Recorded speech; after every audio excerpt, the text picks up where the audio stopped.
And welcome back to the stream, everybody. Happy Thursday! How's everyone doing? Feels pretty good to be a Thursday, not gonna lie. The end of the week is almost here, and I gotta be honest, I am so ready for the weekend. This has been a 12-day work week for me, basically, so I am exhausted and ready for it to start. How about y'all? But before that, we got some horror games to play, don't we? That's right. Today we're going to be playing The Goat, Iron Lung. So, for those of you who are not familiar with me already, my name is Deeja. I'm a 3D character artist, a VTuber, a video editor, and a voice actor for both genders. No AI, no fancy audio editing required.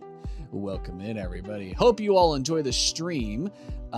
If you want to hear my other voice, which I usually switch back and forth between streams, videos, and shorts, guess what? I stream Monday to Thursday at 7 p.m. Central Standard Time, and I've got a fully active YouTube channel that you should 100% check out for some additional reasons that I'll get into here in a minute, but mainly because that's where I keep all my VODs. All my VODs, shorts, and my edited videos. Guess what? Those edited videos, they are not reused live streams. That's right. They are uniquely edited content just for you. You get to have a unique experience that the live stream viewers don't get to have. Or, at the very least, they haven't had yet. So if you're the type of person to watch all the content on the channel, well, you're in for a treat. This week's video is going to be on a game called The Moth Inside Me. It is kind of a creepy ass game. I meant to post the video last Saturday, but I was stupid. I hopped on a plane and left without making sure that I had actually uploaded the video and scheduled it. So that is entirely my fault. Y'all didn't get a video last week. But my goal is to get back to weekly uploads for those full-length videos. I want to get back into that. I've kind of been putting those off. I've been lazy about them for multiple reasons, but I'm trying to get caught up. I'm trying my best. But I have been sticking to the 7-day-a-week short schedule so far, and I think that's going to continue into next week. There may be some issue with one of my shorts having an age restriction on it. A lot of y'all may not even see it because of that. So, like, age restriction for shorts is just absolutely brutal. For whatever reason, the algorithm just kills it. It doesn't even for those of you who do see it, it gives you a little pop-up that says, hey, this is mature content. Are you sure you want to see it? And most people just swipe past. It's brutal. So there's probably a short you won't see, but I think I may be able to double up. I may be able to double up on that day. So it's okay. It's just an auto appeal, or it's an auto age restriction that happened the moment I uploaded the video, which means an AI detected something. And then the appeal that I submitted was denied in 2 minutes. So an AI automatically denied my appeal. It's great. It's great. I'm still totally not salty about it a week later. Totally not. But that will get uploaded on the 10th. So I may be able to just double up shorts that day to make sure at least y'all see something. No tea today. Unfortunately, I am drinking just normal yet delicious H2O. But yes, we're going to be playing some Iron Lung today. Hopefully a little less upsetting than Blood West that I played yesterday. I got I'll admit, hindsight's 2020. I got unreasonably upset at Blood West. It really wasn't that bad. It was just a dumb mistake on my part. That day, I was just in a different kind of mood altogether. I gotta be honest. Half of my stream wasn't working. My microphone turned itself off. Like, it was just bad all around. And then to just lose so much progress because of one tiny mistake, it was brutal for me, so. But I've done some digging into that game. I think I may play a little bit offline just to see if I can improve the experience on my end a little bit. I don't know. I don't know how much I'm really gonna do there. Give me a second, I forgot to turn my AC on. I don't know how much I'm gonna play, gotta be honest, but I think I'm gonna try and play a little bit this weekend offline and see if I can learn how the game is meant to be played on Scavenger, but I'm not sure it's really gonna make a difference. I have a feeling it's the type of game where you just have to, you know, either rely on RNG or just rely on your stealth more. When I played the game in the main game, I initially relied on stealth, but then as I got better, I started focusing more on combat. The problem is the roguelike version is just so brutal that a single mistake can cost you everything. So, and that's on normal mode. That's on normal. Same difficulty I played the other two, the main game and the DLC on. But yeah, there's not much I can really do there. I think most of the items and weapons from the main game do exist in the DLC, in the Scavengers DLC, but I don't know how to get them. It's possible that further down the line in the days, I have looked up a little bit. It's supposedly a month worth, so there's 30 days to get through, and we didn't even get to like 15. We didn't even get halfway through, so that's pretty rough. So it's entirely possible that more weapons and things like that get unlocked when you get later in the game. But supposedly, I don't know how true this is, because I didn't look up too many details on the wiki. There are specialized weapons that are unique to the Scavengers DLC that are in the points, or have a chance, I didn't see how big of a chance, have a chance of spawning in the points of interest. So I thought naturally that the points of interest were just where the special artifacts were, like the crystal chalice and the hat and things like that. I thought that's what those were, just items marking those kinds of treasures. But as it turns out, if you can get through the hordes of enemies that usually are around those things, you can get a chance for some of the unique weapons out of the Scavenger DLC. And we actually got one.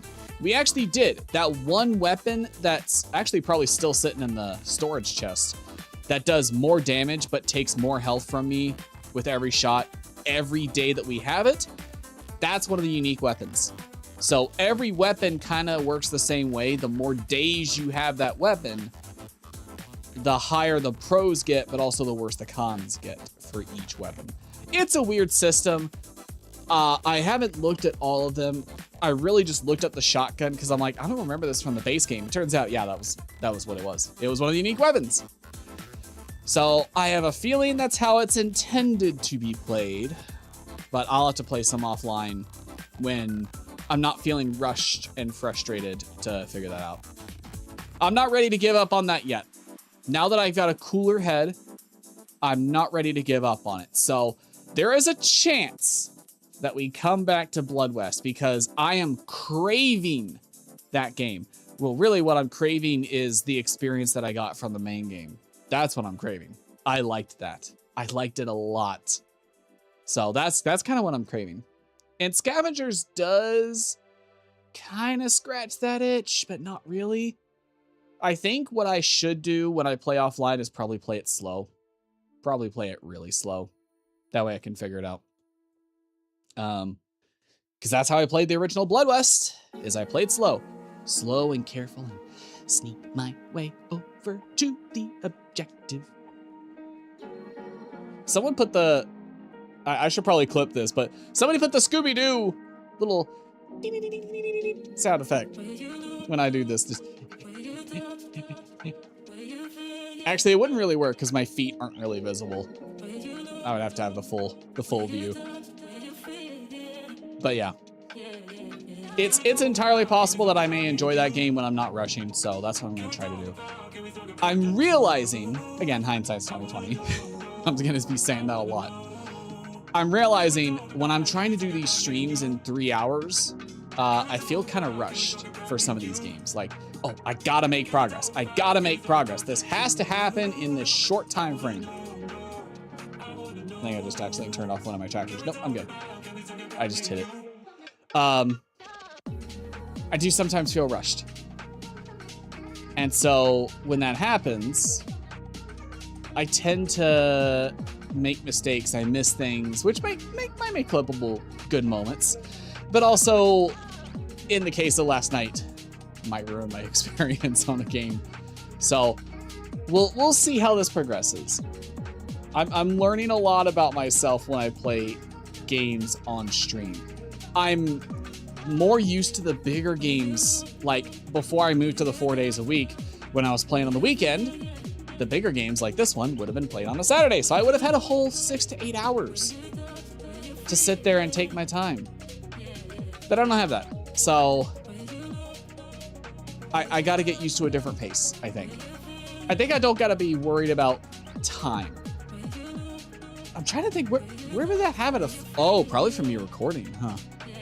I think that habit probably would have formed from me recording videos. Because when I'm recording, I'm always worried about time. It's usually, if I don't go to the gym, it's usually right after work. So like in the hour or so between when I get home and when I have to eat dinner and make my thumbnail and prep for stream. I usually use that hour to go to the gym. But sometimes I come home if I'm not feeling well and I try to record. Or if I'm resting from a run from the previous day or something. So I'm always worried about time. That may have been where that habit formed. I should probably be careful not to let that carry over on stream. You know, if it's just so happens that I don't make any progress in the game, so what? That's fine. Right? At least I think it's fine. So I'll be more cognizant of that in the future. Is that the right word? Cognizant? Conscious of it? I feel like I've heard the word cognizant before. Used in that context, anyway.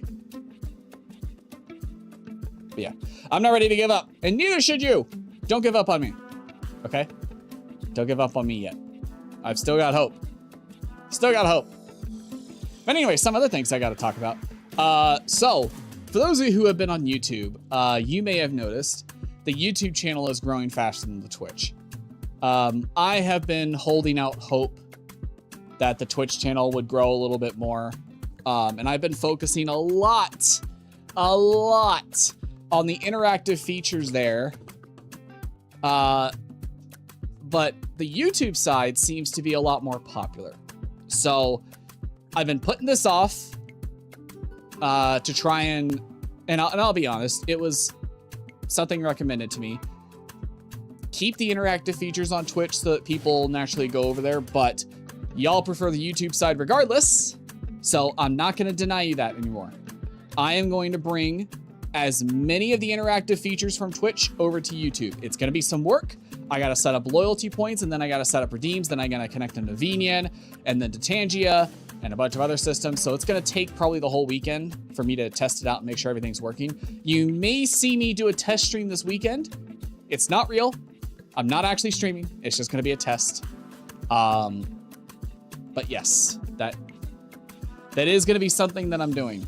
So look forward to next week. For those of you on the YouTube side, you will be getting some interactive features, including, but not limited to, emotes, the loyalty point system, some redeems for them, which I think I'm going to set up through the Stream Elements. That way, I think there's a way in Stream Elements to track like a better redeeming UI system rather than just typing ! But I could be wrong. I did a quick Google search and saw somebody's video said you can set up a Stream Elements public store page or something, and that's where you can keep your redeems. I have no idea how it works. I'm going to try it out. I'm going to look into it a little bit more and see how that works. But also emotes. Emotes will be coming over there. 7TV, I got the browser extension to work. So I'm going to be making an account and loading all of my personal emotes into there so that you will be able to use them and through the 7TV browser plugin in the YouTube chat. And I'm adjusting StreamerBot and the multi-chat plugin so that all your emotes will appear here as long as they're through 7TV. So all the features that the Twitch viewers have enjoyed, I'm going to try and bring them over to you as well. I don't know how I feel about, I know somebody mentioned it a couple weeks back. I can't remember who, I'm sorry. Somebody mentioned, because I'm not monetized on YouTube, putting some monetization over on Stream Elements, like a dono page or something. I don't know how I feel about that. I feel like that's not really worth it. I feel like your time is more valuable than your money, because I got a full-time job, right? There's nothing you can pay me unless someone wants to whale $1,000 my way to really make a difference to the stream. So while I do appreciate the subs, it's nice. They really just go right back into y'all on Twitch, so you don't have to watch ads. But that's also what ad blockers are for. I don't make that much money on them. Twitch does. YouTube does. I don't. Even though I'm monetized on Twitch, I don't make shit off ads. I think over the last month, which I mean, viewerships on Twitch has been, you know, varying wildly this past month. I think I made like a single $1 from ads. And I think some of that was just from one of y'all with Twitch Turbo watching me. It's a complete sham. It's a complete and utter sham. I don't even know why they bother offering me ad money. Like, ah, yes, this 1 penny. Amazing.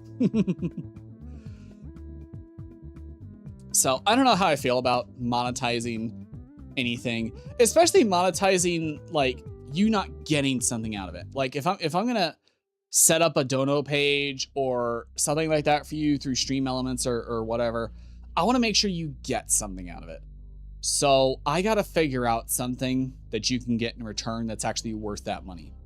Like if you were to donate subs on the channel on Twitch, you get to not watch ads. Well, there's nothing really you can do on YouTube to really help there.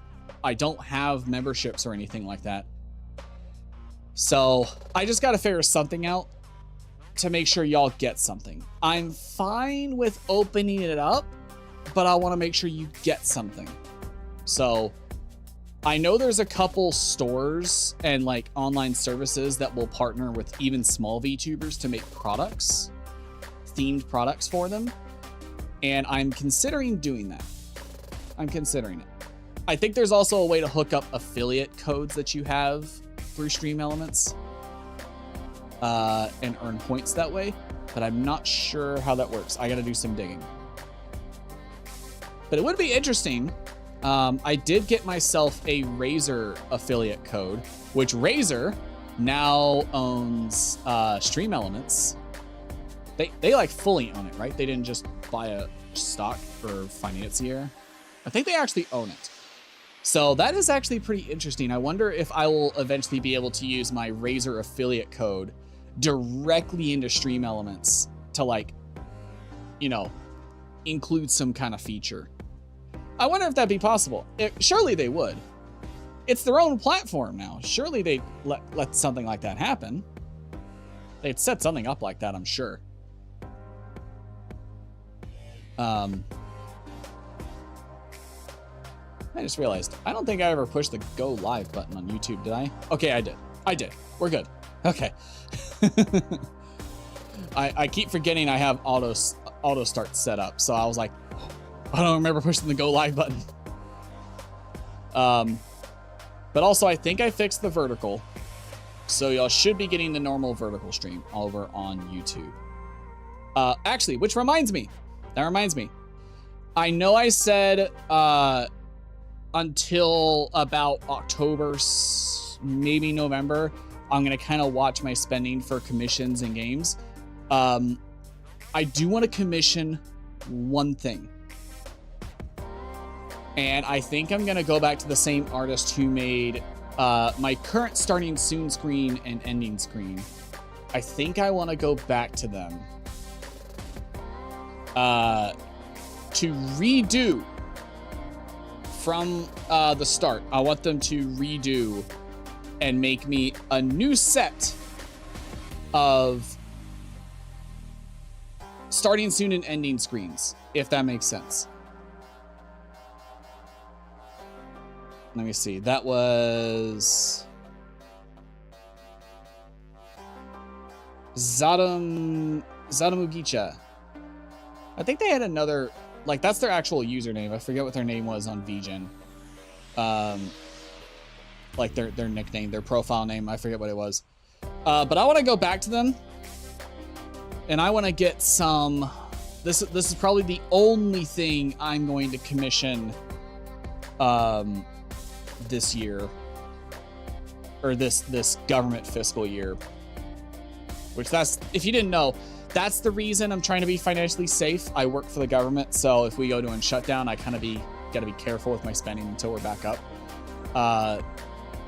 But I've got more money than I thought right now available for spending, so I think I have enough to commission them again.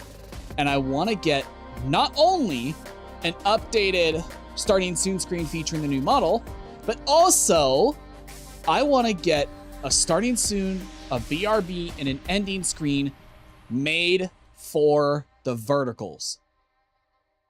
I am dual streaming over on Twitch. I am dual streaming on YouTube. It's only right that I get a proper starting soon, BRB, and ending screen for those views. So I think the current plan that I want to do is, and y'all know me, I want to do something unique for everything. So what I think I'm going to do, I'm going to keep my current style with the BRB screen where it shows an old video. But I want to do something similar for my starting soon and ending screens. On my starting soon screen for the wide, I want to have like the actual starting soon screen be kind of, how do I put this? The standard definition. So it'd be more square. It'd be 6:3. And then on one side, either to the left or right, I play just YouTube short after YouTube short after YouTube short, just like endlessly, so that you have something to watch while you're waiting for me to get started. You know, because that was the whole reason behind my idea for the BRB screen, was so that you have something to watch while I'm gone. You're not just looking at a rotating animation. You've got something to entertain you. I want to do the same thing for the starting soon screen. I don't know how that's going to look yet, though. I gotta be honest. I don't know how that's going to look yet. I would also have to rework my shorts, because right now I've got my logo and a sound effect at the start of every single YouTube short. And then I also have my logo at the end. I did not keep, like, once I'm done with that week's worth of shorts, I usually get rid of them. I don't keep the project file. Or I keep the project file, but I remove those sequences from Adobe Premiere. So I don't have them. So what I may have to do, and granted, this is fine, because it'll take a while to build up the, to get the commission, right? It's not a rush commission, so it'll take a little bit. I think what I gotta do is keep a bunch of shorts, and from here on forward, from this week onward, anytime I edit a short, I need to make one version for YouTube, and then I save another version without the intro sound effect and the logo, and without the outro logo.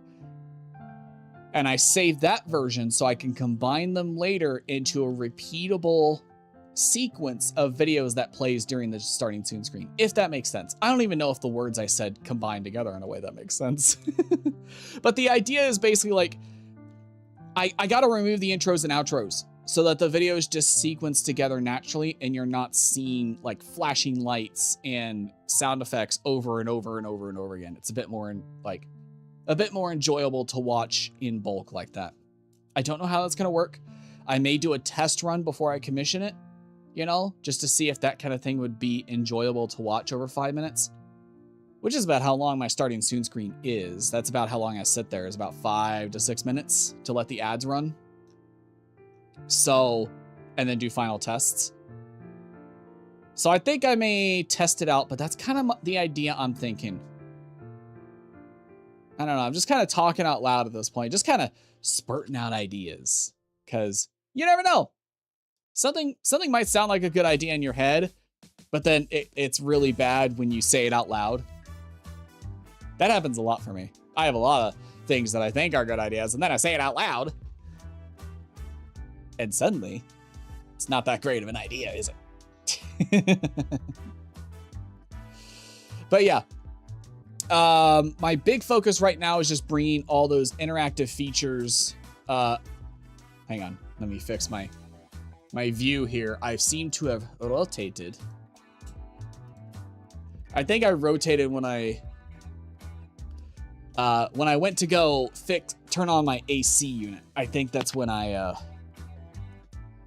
think that's when my whole body rotated and my trackers got out of line.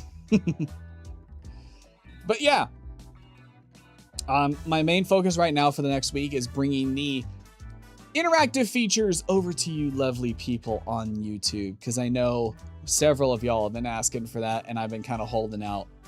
But the reality is, I think YouTube's just better.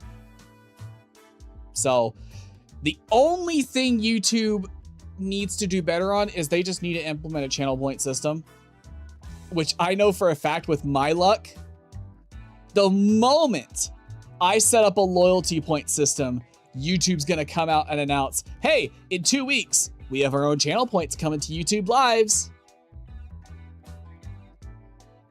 So that's just how my luck works. I know it's going to happen. I know it's going to happen. It's just a matter of time. There's nothing I can do about it at this point. So I just got to do it. But I think a lot of y'all are looking forward to that, ain't ya? A lot of y'all have been asking for it at least. So I get the feeling it'll be nice. And it'll be nice to have y'all interacting more with the stream. I know, like, emotes are a huge thing regardless of your platform. So I'm pretty sure everybody would appreciate having access to those. I'm also considering, I've been putting it off. I am considering getting a Discord channel together. Because I've had people ask about that too. I just don't want to moderate it. I don't want to moderate a Discord channel with viewers. But if I were to do community nights, it would make things a lot easier. So I'm thinking about it. I am uncommitted. I haven't decided, but I am thinking about it. Drink some more water.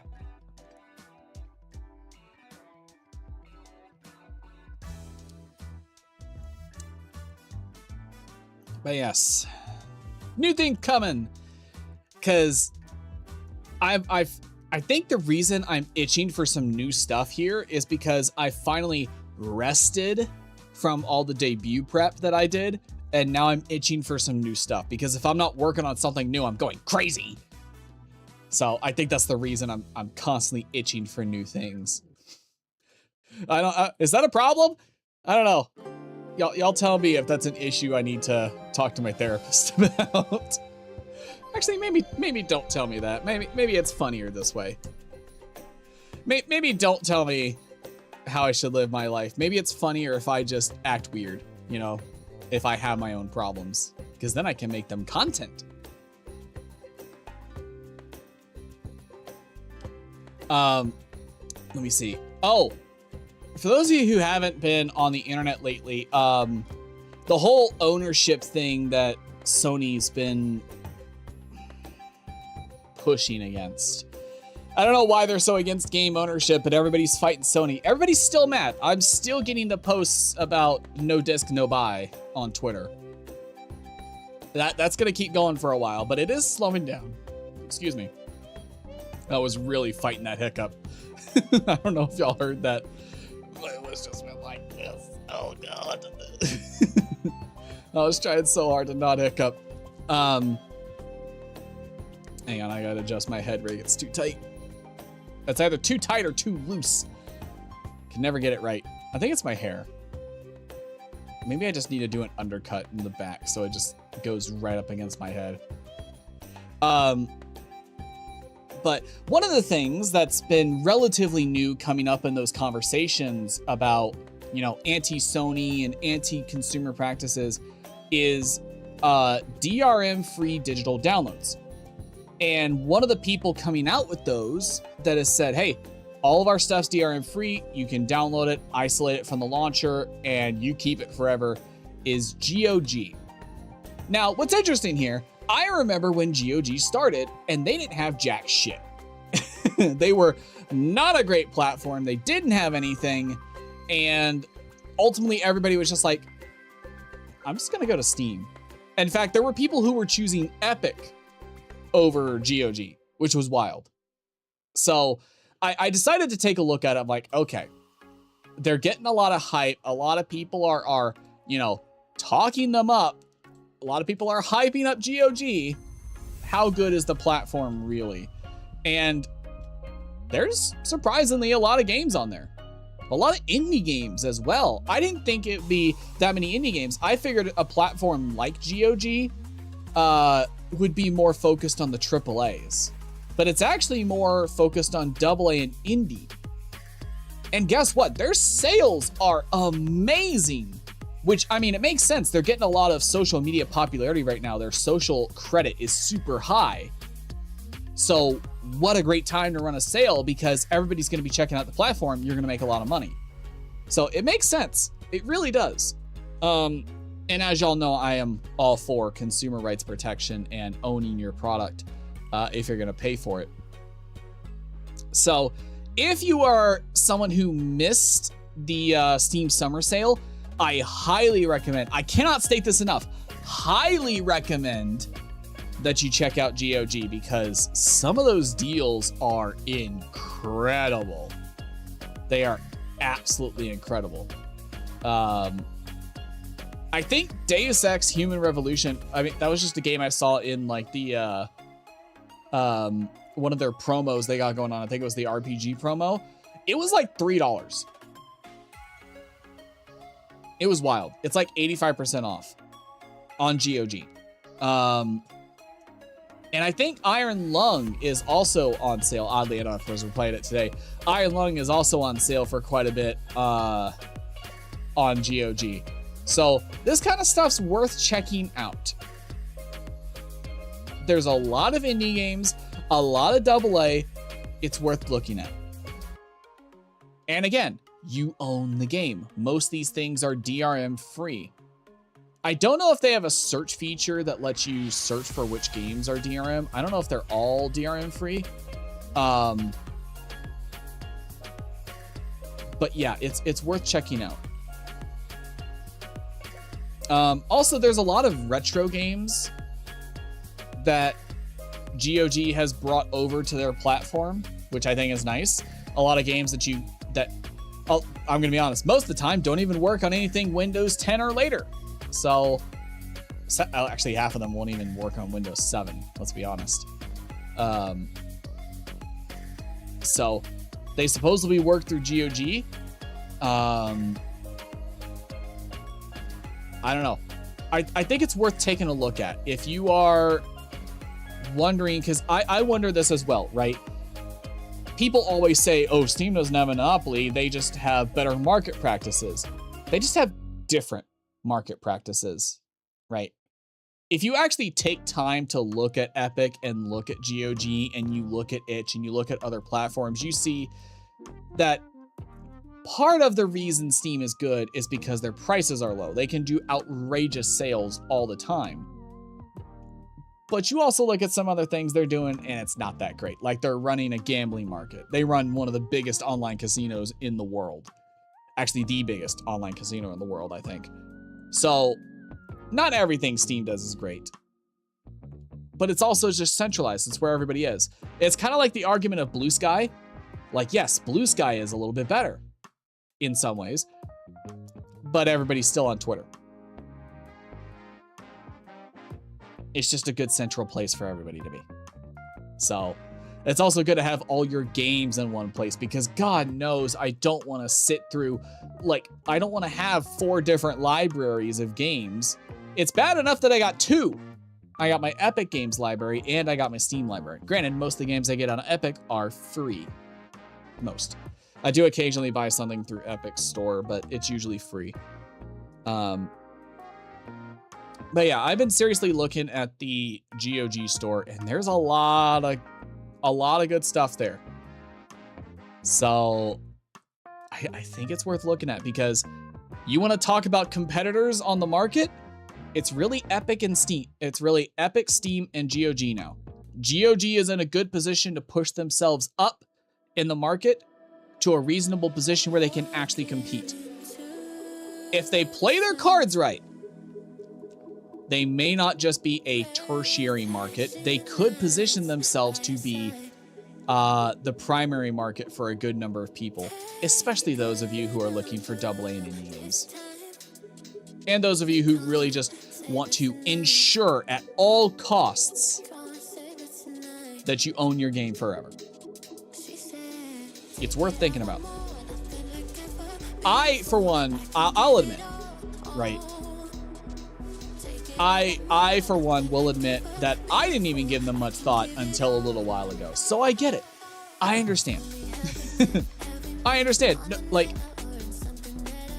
remember, I said I was looking at them when they first came out, when GOG as a platform first started.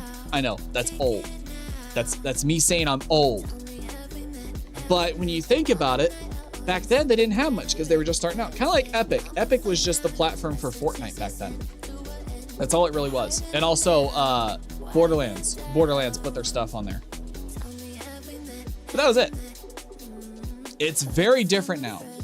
It's very different. So we're in a better position now to have actual competitors to Steam than ever before.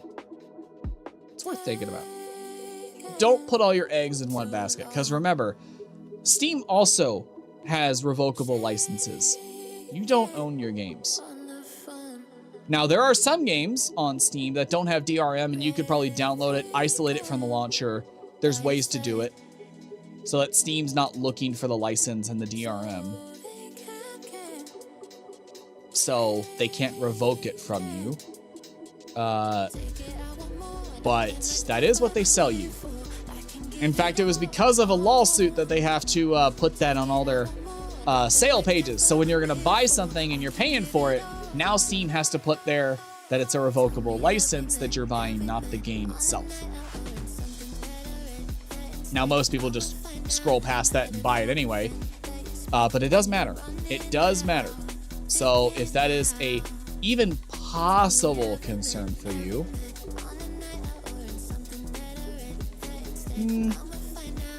maybe just keep GOG in mind. But yeah. Also, here's another reason I checked out GOD. There's a lot of horror games on there. Oh yeah. There is a fuck ton of indie horror games that all have rather unique designs on there, and all for really cheap. Like one of the games I was thinking of getting was the Call of Cthulhu game, which is from, I think, the same people who make the, I think it's from the same people who make the Sherlock Holmes games. It was also like $3 on that sale. There's a bunch of little games there that are really cheap. Bunch of little indie horror games. So I think I'm gonna check it out, and I think I don't want to miss the sale. So even though I'm trying to watch my spending, I think I'll buy a couple games on GOG and just see how the experience is. The store seems nice. The store seems nice. The app on my computer seems nice. You know, people who actually use the platform say good things about it. So I'm going to give it a try. I wouldn't recommend anything that I'm not willing to try myself. So I'm going to give it a shot. I'm going to buy some games on there, and I'm going to see how it is. I'm going to see how it is.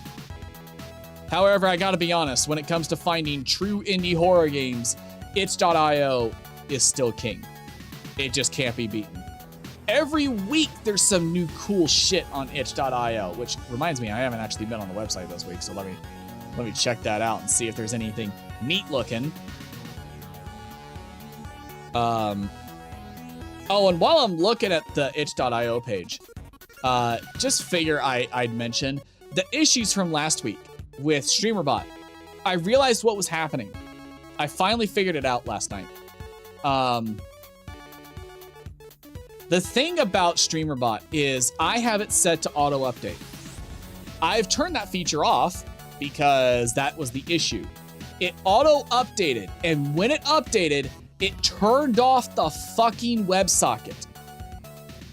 I had it set to automatically turn on the WebSocket server every time it started, and for whatever reason, it updated itself and that feature turned off. That was the reason the chat wasn't working. It didn't matter that it was connecting to OBS, Twitch, YouTube, and every other service. What mattered was that the WebSocket wasn't working, so it couldn't connect to the multi-chat widget. Which is absolutely fucking insane. That shouldn't be happening. So I have since turned that feature off because, fuck, that is absolutely annoying. But yeah, I'm seeing a couple interesting. Ooh, I see a Backrooms game right on the front page. It says your happy place, liminal space Backrooms experience. Ooh, welcome back, Weed Cat. Welcome, welcome. You know, my kid was debugging a Minecraft mod today and he sounded exactly like that. Oh, exactly like what? Which part? That is insane. Is that what he was saying?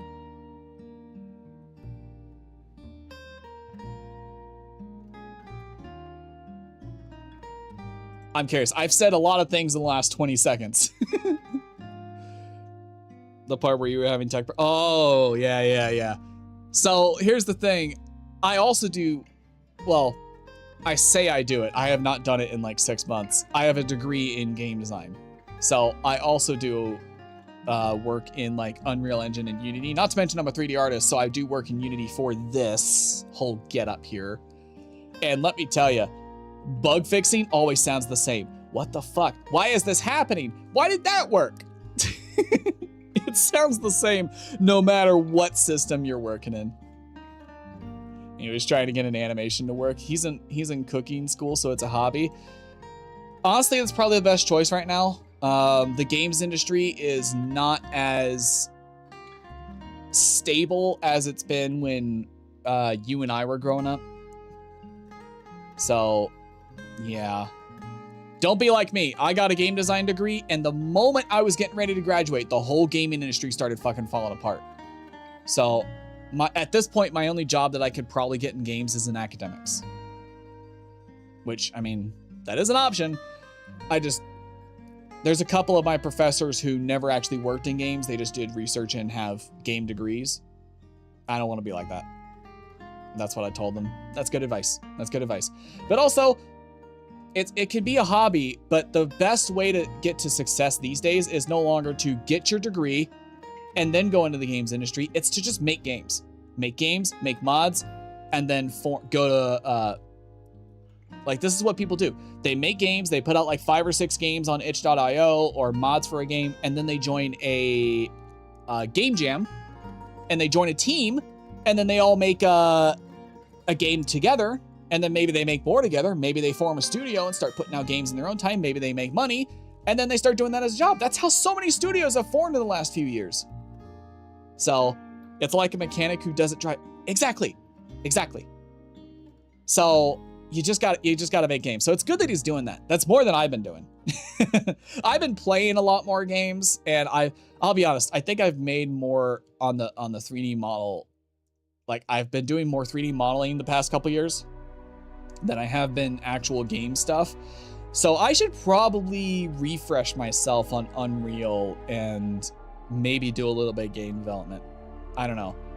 I've had a hankering to make like a VTuber racing game, a Mario Kart style VTuber racing game. But I don't know how that would go down. Because I could probably make it myself. Unreal Engine has a template. Unity has a template as well for kart racing games. But the reason I say I could do that is because I could model all the characters in Chibi form. Put the models in cars. Yeah, that's basically what I would do. I would basically just chibify them into low poly chibis, which a lot of them have anyway. Imagine Luigi death staring power or something. I mean, the way I intended for it when I wrote a short little game design doc was it would essentially be VTubers with, there's maybe like 20 items that are in the game, and then you get to the item boxes, but each VTuber can only have 3. So you've got a combination. So like, let's say Iron Mouse gets an oversized hammer, like Amy from Sonic sized hammer, a microphone that lets her blast out sound around her, and some kind of rage ability that lets her do more damage when she hits people or rams cars. But then Bow's would be a little different. Maybe Bow, because she's Bow the Whale, maybe there's a water ability that when you're on the water part, you can like dive underneath and be safe from people for a little while, and then you come back up, you know? So each VTuber would have different combinations of those 3 from the selection of 20, in theory. But at that point, we're starting to reach a scope that would require more than just me. So I would need to build a team for it. The best chance of me doing that is to join a game jam, get to know a team, learn their skill sets, and then ask them if they'd like to join me on the project. That's years down the line. I don't know if I'm going to do that right now. Well, at least next year. I don't have any major projects planned for next year, so I may take that on. The major project for this year was getting this thing out and starting this whole thing, which actually my arm is behind me, so let me fix that real quick. There we go. But this was the big project for this year. Or just make clothes for Final Fantasy XIV. Yeah, there's people who do that too. I've been in the 3D modeling scene for a while now. I could open my commissions back up and make that my project or projects for the year. I just don't know if I want to deal with that again. I have not had the best experience with that. So I'd rather just do something fun. Something for me that's not going to cost anything, that doesn't risk my money, that doesn't cost anything for anybody else, you know? My good mouse died, so I haven't been able to play Final Fantasy. Oh, no. Oh, you talking like a gamer mouse with all the buttons on the side? And now you're just dealing with like a normal mouse? Because I know for MMOs, those kind of, which I have one right here that I'm holding, those kinds of mice are like mandatory. Yeah, that mouse. Okay. Yeah, that's kind of what I thought. This thing is 3 buttons. Yeah, and they're probably defaulted to, I know my Logitech mouse, the one that I travel with my laptop, that just has 3 buttons on the side as well, and they default to forward, like fast forward or skip forward, back, and then pause. So they're basically media keys, and I've had to reprogram them, which it's Logitech, so that wasn't exactly the easiest thing in the world to do. I had a G502X. Look, I'm going to be honest, you just threw a bunch of letters and numbers at me. I don't know what that is. Hang on, give me a second. Oh, the light speed. Oh, yeah, this thing. That's similar to the one I travel with. I think mine's older, though. Mine's a lot older. Oh, you've got a couple buttons. Yeah, I see the numbers. You got like a 1, 2, 3, 4. Looks like it's got 4 buttons. That's what I'm seeing. They've been making the 502 for a long time. Yeah, I think I just have an older one. Much older, like from... How long have I had that mouse? Like 2019? Probably 2019, 2020, somewhere around there. Actually, no, I don't think I got 2020 because I would have remembered a COVID purchase. I purchased a lot of electronic things in COVID. I think a lot of us did when we were stuck inside. I Control and Alt map to the side buttons. Oh, that's clever, because then you just have to hold the button and then press another one for any number of combinations. How have I never thought of that? I've always just set them to very specific hotkeys. I've never thought about setting them to like Control and Alt, so I could do like Control Shift with my left fingers, and then my right thumb goes to the button for Alt. I've never done that. That's clever. This one that just died was only a couple years old. Oh, that's sad. They usually have longer lifespans than that. At least Logitech ones. I use those for the hotbar attacks. Ah, okay, okay. God, it's been so long since I played an MMORPG. I've never had to think about, or I haven't had to think about like button strategy for years. So that's pretty cool. Some people will get foot pedals for Control Alt. I have a foot pedal for Alt. It's specifically for left Alt, but it's for muting Discord. So that way, if I'm like in a Discord chat with other people, I can mute up. However, I have learned that when I'm in a full screen game, it doesn't really work. I don't know why. Discord does not like the hotkey when it's from the foot pedal. But it works just fine when I tap it on my keyboard. So, I don't know. This foot pedal's a piece of junk. Which one? I'm looking at them. Foot pedal?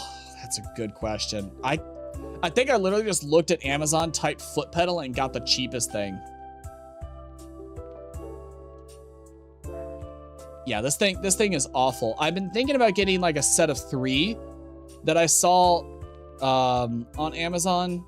I don't remember who makes them, but it's like a set of 3 that would sit further away from me, and I could switch. I could do multiple things with them. And I was thinking of setting my clip buttons to one of them so that I could use basically one for clipping, one for muting Discord, and another for like switching to a scene, maybe. Or no, I don't want to do that with the third one. I don't know what I do because I have buttons on the side of my keyboard as well. And I just want to like set all the buttons on the side to switching scenes in OBS. But right now they're kind of a mix. One of them's for starting stream, one of them's for starting recording, another's for going to the just chatting, another one's for gaming, another one's for clipping, another one's for changing my audio device. I got too many. They're mixed, and I don't like that. I'd like them all, if they're all on the side of my keyboard, I'd like them all to be the same thing, or for the same purpose. Oh, never mind. I think I saw the same one. This one's like, I don't even, let me check Amazon. Let me see if they even sell this thing anymore, because it's entirely possible they just don't. Let me see. When did I buy this thing? 2024? Actually, I could just search all orders. Pedal. Yeah, they don't sell it anymore. It's an EK Goal IKKEGOL USB foot switch, single pedal. But this particular model, they don't make anymore. I see a bunch of them from the same makers in the store, but they don't make my version anymore. That's how old it is. Which it looks like they make a lot of foot pedals. I don't know why. I don't know why they make so many. It feels weird. They make the 3-pedal one. They make a lot of pedals. They make a 3-pedal one. They actually make 2 different versions of the 3-pedal one, according to Amazon. And then they make like 4 different 2-pedal ones and then a bunch of single pedals. I don't know what the purpose of having so many different versions is. I would think they just have a 1, 2, 3. But apparently there's different versions of those. Not sure why. I don't know what the point of that is.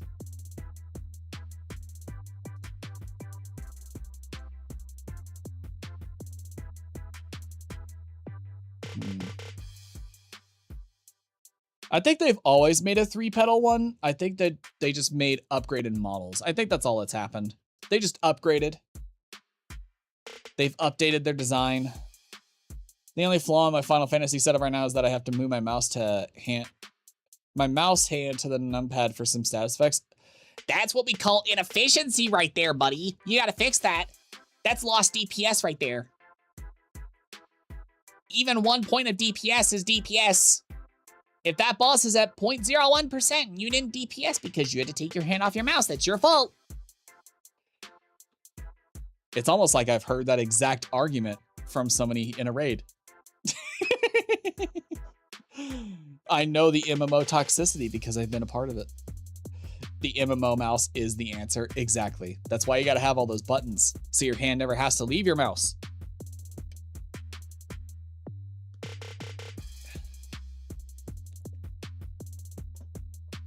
I don't know. I get the idea, you know, of, well, even though, like, the healer mentality, right? Healer mentality in raids. I get it. The healer, when they're not healing, should be doing a basic attack so they deal some damage. It doesn't have to cost any mana, doesn't have to cost any energy, but just do basic attacks so at least they're doing damage, right? I get the mentality. But there are some people who just go way too hard into that idea. Yeah, you do got to make yourself useful. All my attacks are on my left hand anyway.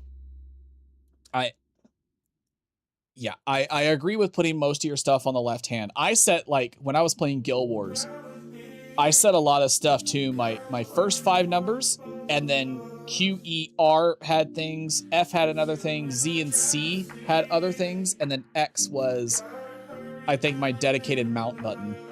I think Guild Wars 2 was probably the last MMORPG I played. I tried to get into Final Fantasy 14. It wasn't really my thing. It really wasn't.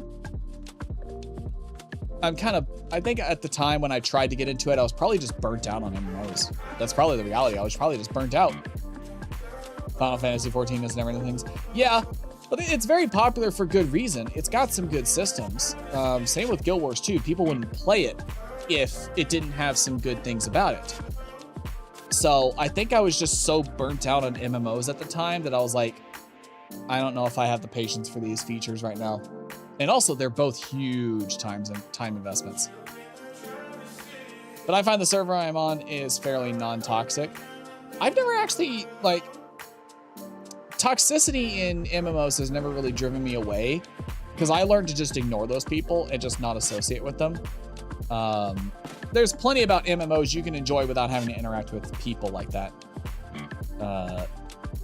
So I've never found that to be a driving factor to, like, turn me away, per se.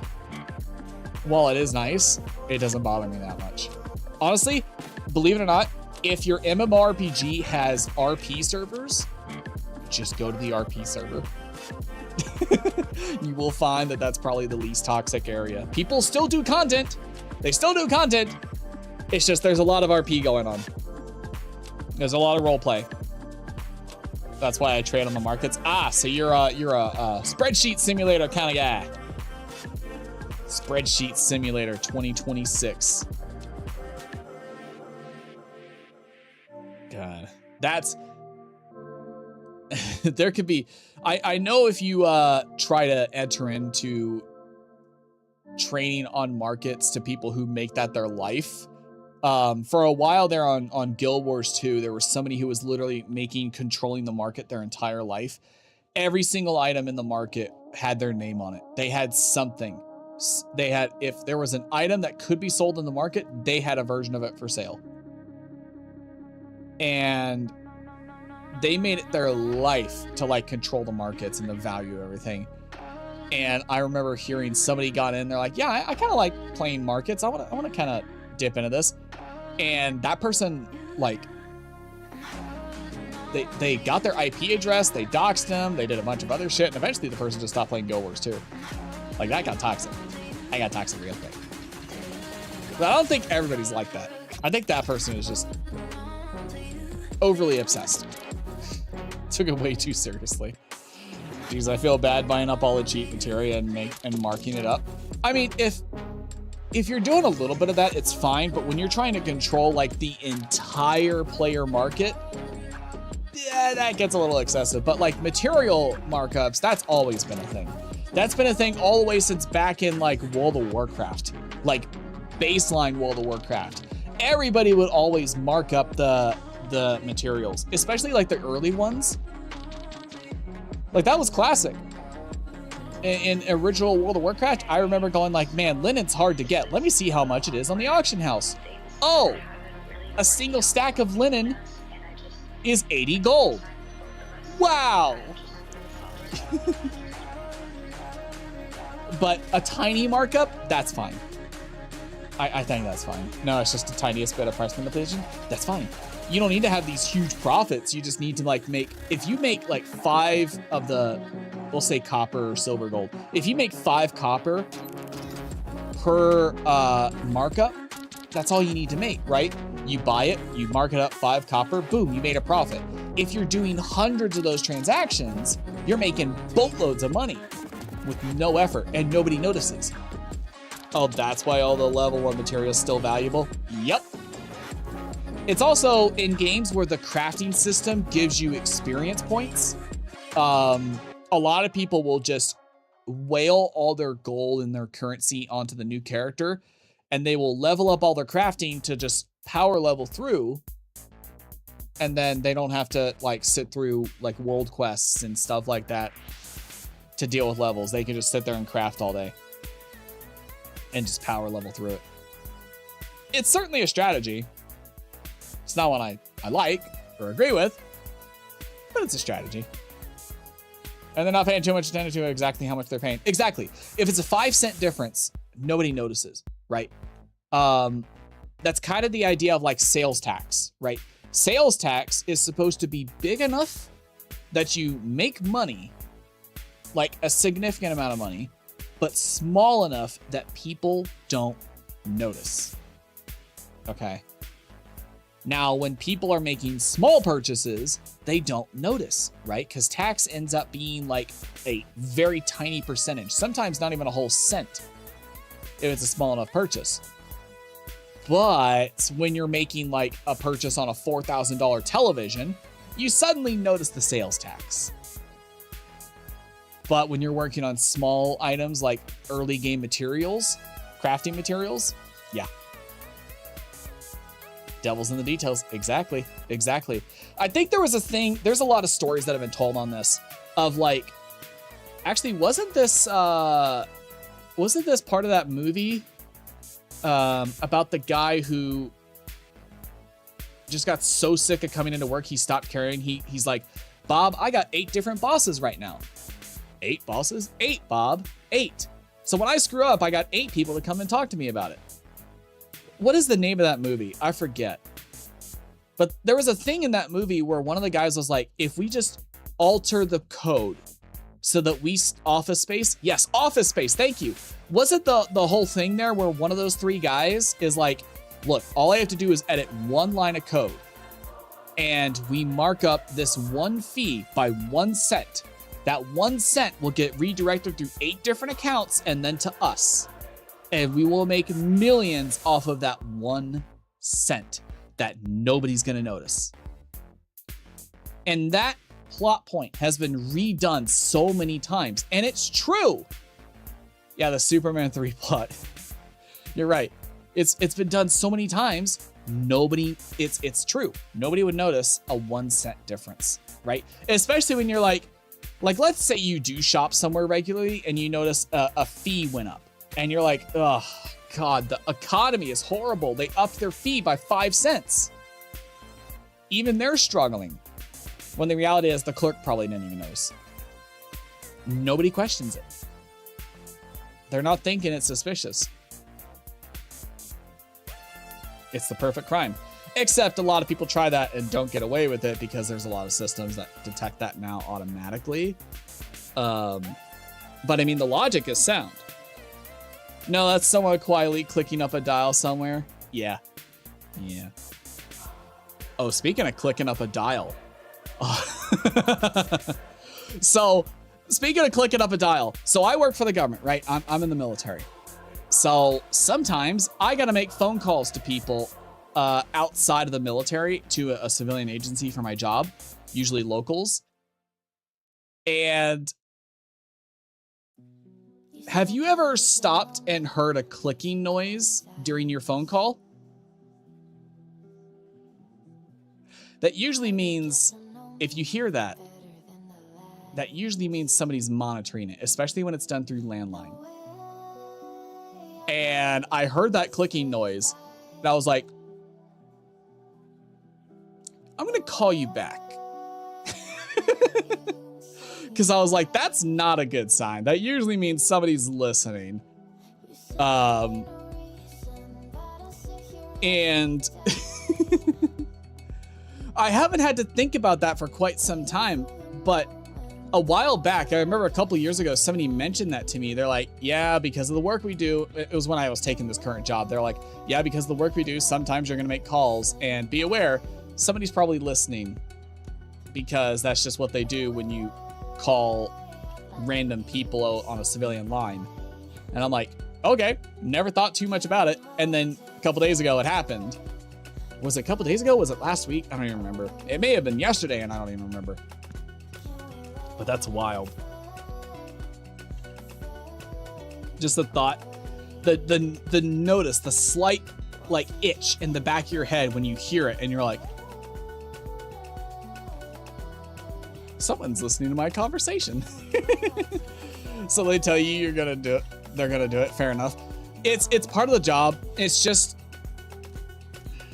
it depends on who you call.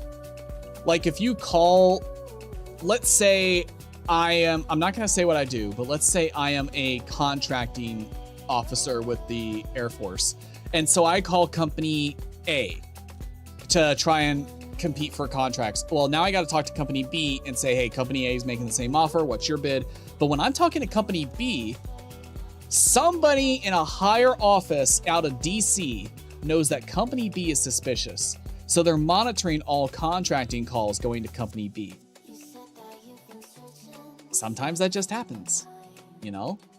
It doesn't necessarily mean that something bad's happening. It just means we're on the lookout.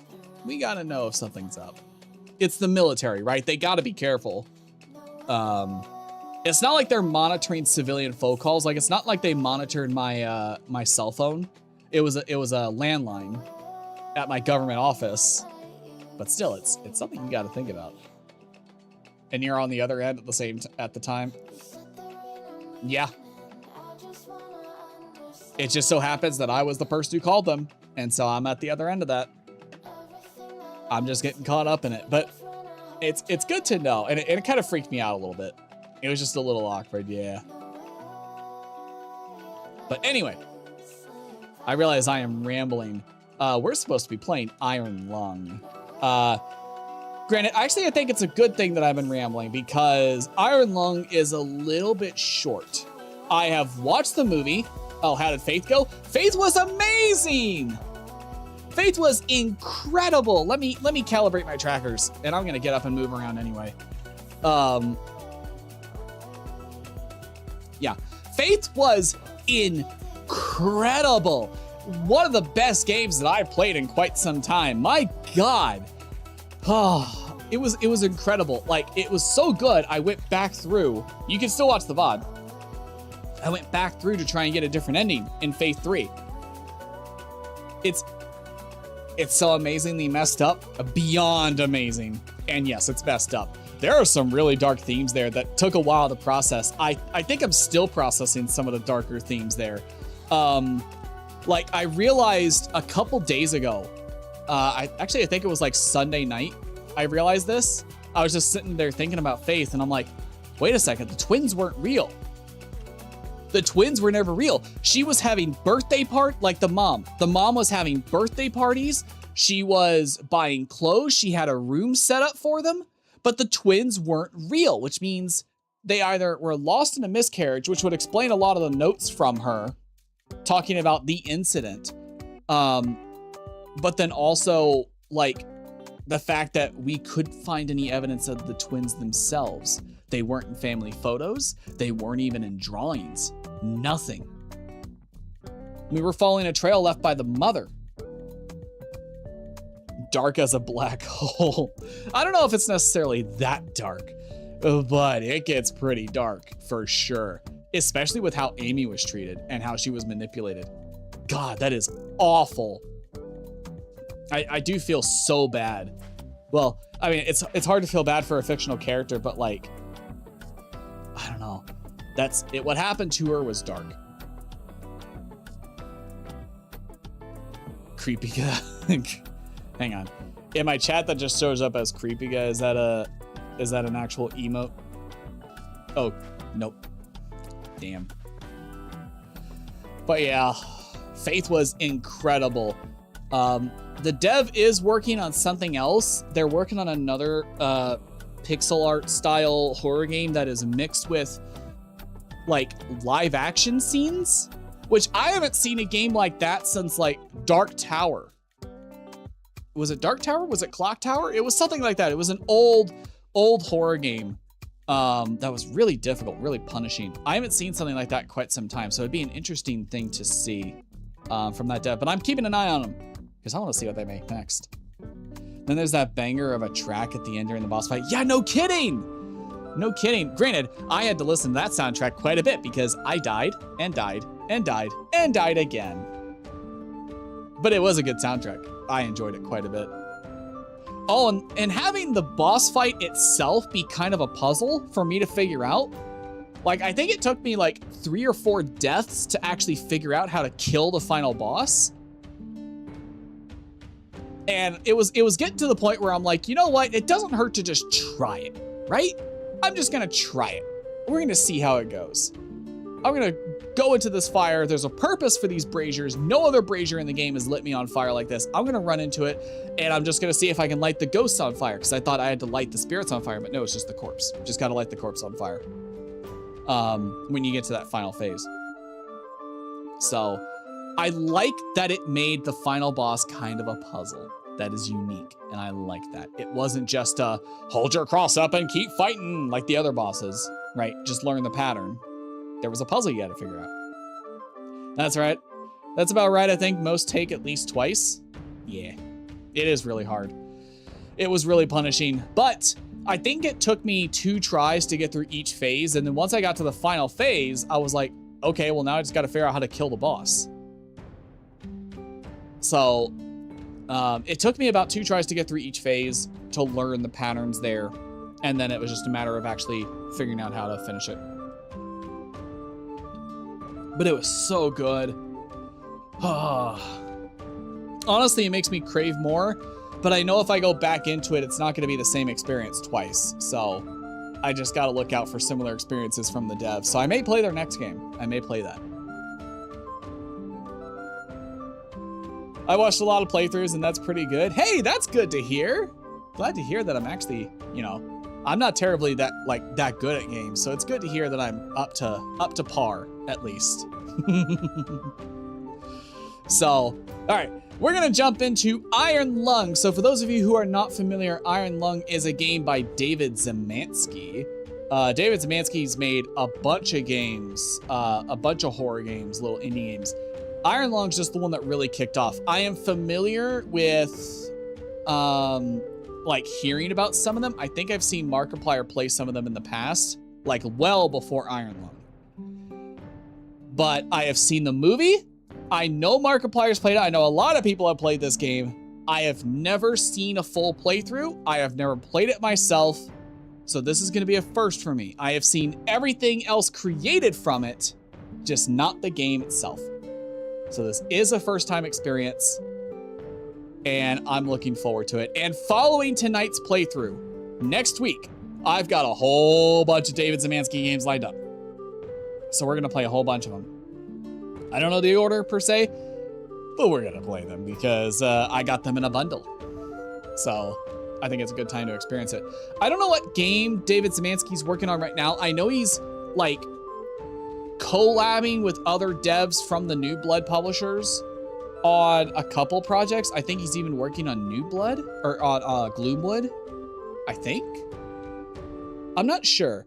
He's working on a bunch of different things. So yeah, I don't know what he's working on, but I'd be interested in seeing what comes after Iron Lung. I think this is going to be a good experience no matter what. I'm so proud of Mark.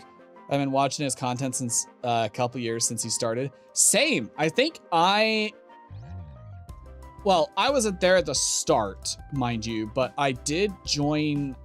I think I started watching his content right when he went viral on Reddit, when he had to remake his channel and his video upload was just his highlight compilation from Amnesia. That thing went viral. I think that's when I discovered him. I'd like to say I was there at the beginning, but I really wasn't. I really wasn't. Fake fan. Fake. I'm not real.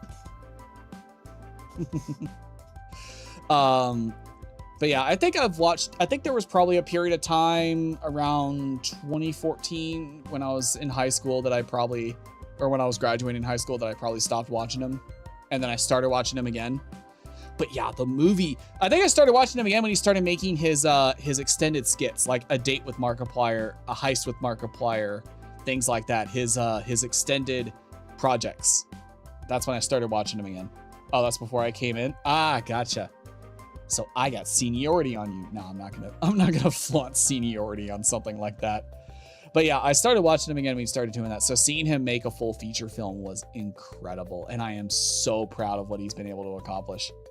And he did manage to prove that anybody can do it. And I think that's how he was able to prove that even the person, I don't know his name, the person who made the Backrooms movie, I don't think that guy would have ever been able to even get people to agree to make it with him if Markiplier wasn't making Iron Lung. Which, by the way, if you haven't heard him talk about it on various different podcasts about how it made, how much it cost, how much money he made, the fact that he paid people bonuses, there's a lot of good things to learn from that. The best thing about Mark is that he does not take himself the least bit seriously, but he acts like he does. He takes himself seriously, but he knows how to have joy in life. I think that's what's important. He's learned how to have joy in life while still taking yourself seriously. But what I think is incredible is and this is the difference between like Corridor Digital and Mark. Several years ago, Corridor Digital tried making an actual feature film, but they gave up. They ended up not making it. And their reason was every time we found people to try and help, like get us into the industry, get us into theaters, make it with us, help publish it, they wanted to do it their way, the industry way. And they didn't like that we wanted to do it our way. Markiplier just said, fuck it. I'll publish it myself. With blackjack and hookers. The Bender way. He just did it. And then the industry followed him, right? Because at this point, they had no choice. He's like, hey, this movie's going into theaters, whether you like it or not. And then everybody was like, okay, now hang on. We'll let you put it in our theaters without going through the publishers. We'll do it. We'll do that. Fuck it, we'll do it live. Exactly. He made everybody follow him. He left them no choice. Versus Corridor Digital, where they're like, people want to do it their way, they won't work with us, so we're stopping here. Markiplier's just like, I got this. I want to make this movie, so I'm making it happen. But also, what he did was incredible. He's like, yeah, we made a fuck ton of profit on this movie, so I'm going to double everybody's salary. Whatever you got paid for the movie, congratulations, I'm paying you for it again. And he still had money for himself for profit. Which, I mean, makes sense for Markiplier because he says he has an unfathomable amount of wealth, which I don't know what that is, but Google estimates he's worth like $5 billion or something. So, who knows how much money he actually has, but he had nothing but money to lose. I don't even think he had money to lose because it was going to be a success. He would, at the very least, he would make a small profit on it. But I don't think he anticipated it being that big of a success. Like having success outside of his regular audience. Because he got it into every major theater. Everybody was showing it. So it wasn't just the private theaters that wanted to work with him at that point. So he's silly rich. Exactly. I don't know. Let me see how much Google says he is worth right now. It's nice to be able to decide what you want to do without the constraint of money, and he worked a long time to get it. Yeah. He's been working basically the last 15 years as a YouTuber, hasn't he? Let me see. Markiplier net worth. Okay, not as much as I thought. It's estimated right now that he's worth anywhere from $40 million to $45 million. But that's tough to estimate because not only does he have his channel, he's got his movies, he's got a production company, he's got merch companies, he's got a podcast that he works with other people on. So it's tough to actually estimate his worth.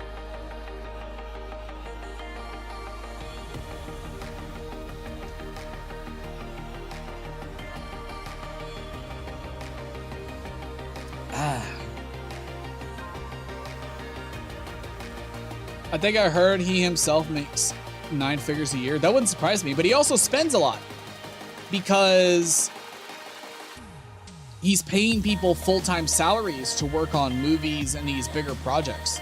Like A Space with Markiplier would have, I think he said he spent like $1 million on. Iron Lung was a little bit more than that, I think. That's what, a 7-figure?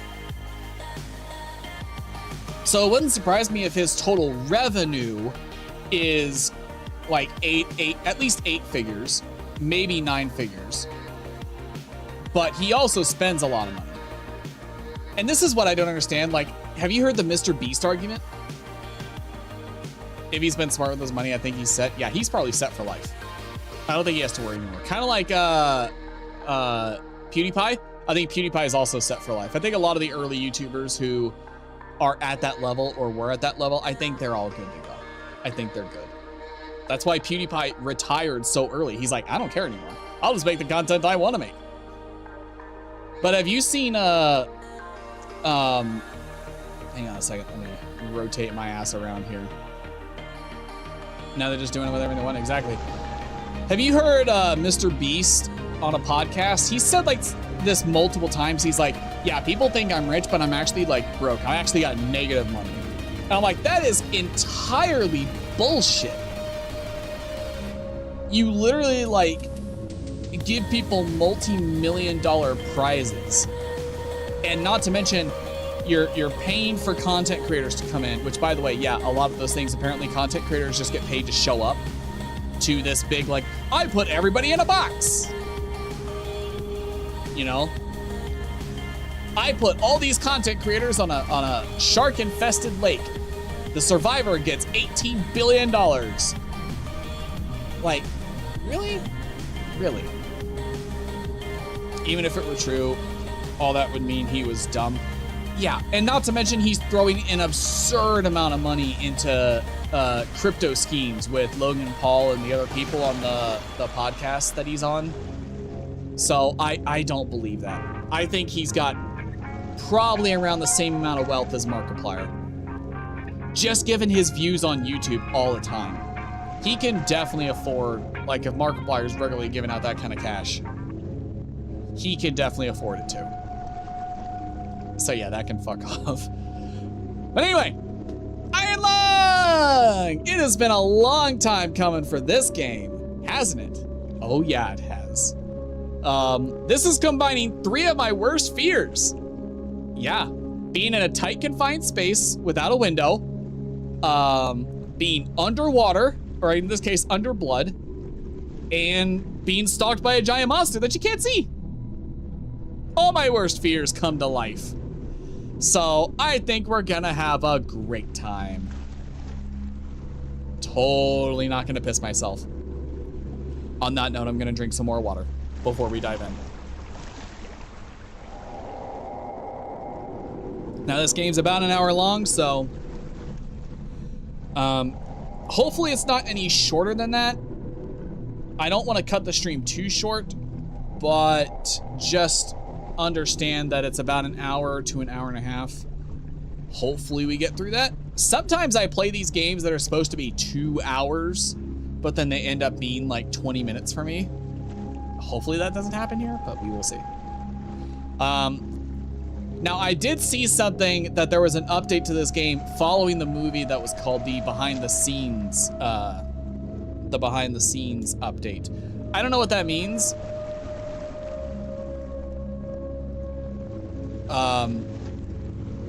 The settings menu is not working. That's not good. Okay, I guess I don't get settings. I'm too good for settings. Oh, I don't like the background here. Decades ago, every known star and habitable planet vanished, leaving only those who were on space stations or starships. This event became known as the Quiet Rapture.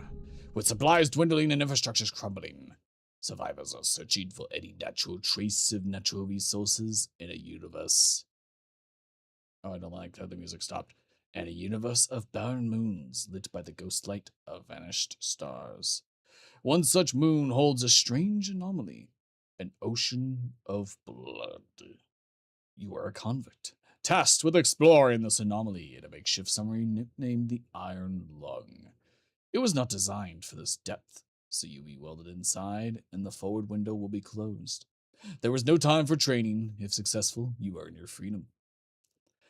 Now, my understanding is the story of the game is not the same story as the movie. It is very different. I have watched the movie, but I'm going to go into this trying to erase my expectations of who the main character actually is. Beginning at descent. And how this navigation is going to go. 40 seconds. Stand by. Because I think the pace of the game is also different. I'm seeing some voltage irregularities. Am I supposed to be able to move? Keep an eye out for sparks or flames or anything like that. I can't move. Approaching maximum depth. The hull's feeling it, but it's still holding strong. Closing port hull shielding. Oh, I thought that was already closed. We're starting to lose radio signal. You'll be at cruise depth soon, so receive and be careful. You're on your own. Oh, good. I'm on my own already. I thought you'd guide me by radio a little bit. Oh, good. I'm not immediately... Okay. Oh, God, the mouse sensitivity. Just quit game? I would like to... Well, my mouse sensitivity on my actual mouse can't get any lower, so... Oh, this is a lot tighter than it looked in the movie. Okay.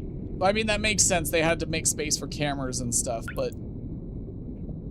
Oh, am I gonna have to repair these? Is that why there's so many, like, wheels? Also, didn't this thing give off radiation? Well, I guess that doesn't matter. I'm gonna die anyway, huh? Oh, boy. Computer? This is a local database. Be sure to update before each descent. Last updated today. Query. Iron Lung. Iron Lung? Oh!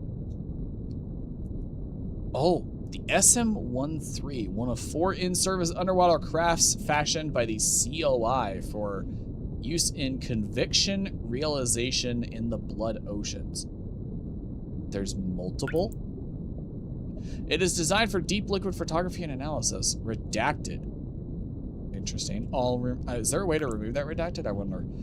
All rumors of the SM-13 and similar crafts being used for so-called mob justice by way of forced suffocation or otherwise have been proven false. Let's just try COI.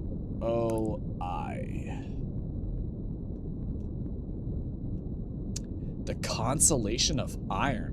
The Constellation of Iron, or COI, is a brotherhood of 3 space stations and 2 spacecrafts found on the principle of collectivism and ruled by the popular vote of all citizens, numbering 257 at the time of this entry.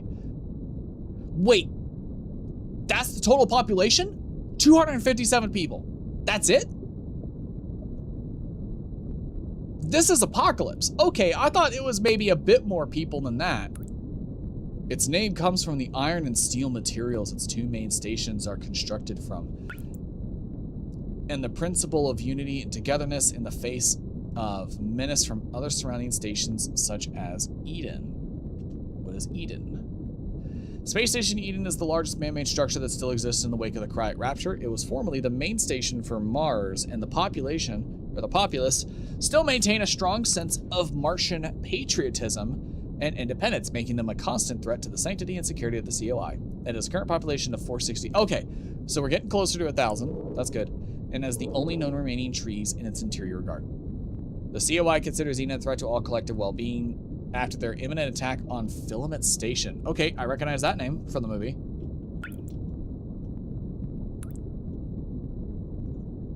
Filament Station was the 4th and largest space station in the COI until 362 EIC. I'm guessing EIC just means after the Quiet Rapture or something. Tensions between the COI and Eden erupted in a 9-day battle on the station. The conflict battle ended unresolved when Eden troops resorted to sabotaging the station's reactor, resulting in a critical breach. The breach left Filament Station uninhabitable due to high levels of radiation, and it has sat empty ever since. Prisoners taken during the conflict have been undergoing conviction realization. Oh, okay, so that part's like the movie. Okay. With the final ones expected to repay their debts and integrate into the COI. Oh, that's like 20 years. Damn. Shit, can I go back up? Be gone, My bad, y'all. I actually pressed the page up key, which for me is my key that I use for, I should have thought of that before I pressed it. It's the key that I use to go to the BRB screen. So I will not be pressing that. I was just trying to go back up on the menu here. That's my own fault. Okay. Ooh, it's dark. Oh, I was looking at the ceiling for some reason. Okay. Can I read that? Oh! This is not an expedition, it is an execution. When they put you here, they don't want you to return. And even if you do, and even if they keep their promises, what freedom waits for you? A few dying ships and a sea of dead stars. If there's still hope, it lies beyond the veil. Hope in this void is as illusory as the starlight. I will choose to breathe my last here at the bottom of an ocean, unseen, unheard, and uncontrolled. They will get their execution, and I will get my freedom. Cool. Hey, so I'm already seeing blood drip in. We're not even that deep, right? Also, I heard something tapping out there. Okay. Do I have a map? How do I know where to go? Oh, yeah, I do have a map. Tab. Okay, where am I right now? 182, 116. So, 182. So I'm about right here. Okay. What's B? Briefing? Oh! 2 weeks ago, we conducted an exploration of Moon AT5 for the first time since the Quiet Rapture, leading to the discovery of a fourth blood ocean. A trench beneath the ocean's surface has several points of interest. Your task is to photograph these points of interest within the SM-13's forward camera. Photos must be taken within 2 units of the specified position and 10 degrees of the specified angle. You can also use the camera to help with navigation. Only photos taken at the specified points of interest will be saved. Since you can't navigate by sight, pay attention to your coordinates and consult the map. The proximity indicators next to the subs controls will trigger if you're getting close to an obstacle. Good luck. Okay. Oh, I see. A is angle. Okay. I get it now. That tells me the location. So I'm like down here. I gotta go up to...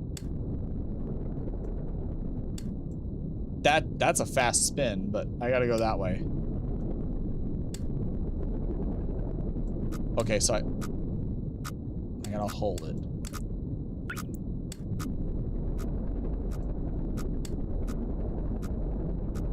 I think I'm good. I may not be good. Woo! Where am I? Did I end up here? Hang on. 200, 405. Or 200, 145. 200. Oh, so I'm like... Oh, I've been doing this wrong. This is X. This is Y. My bad. So 200... 145. So I'm like in this crevice right here. Because I'm not up here. So I need to turn way over.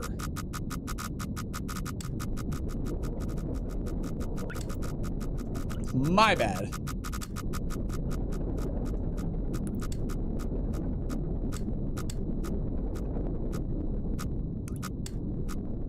And now I will turn north. I'm gonna turn north until I get to about...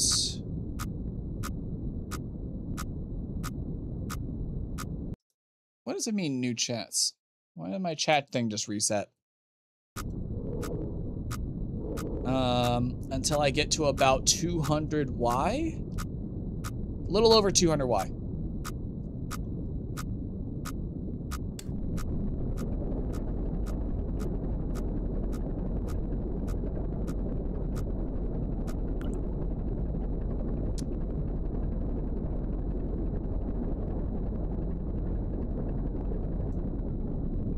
Okay, there we go.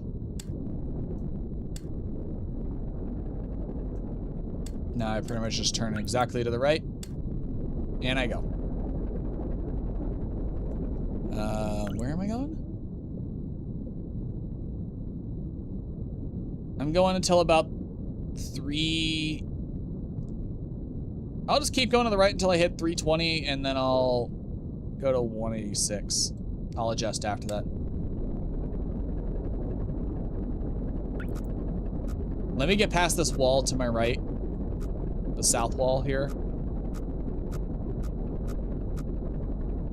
If you can even call that south. Okay, now I'll rotate a little bit.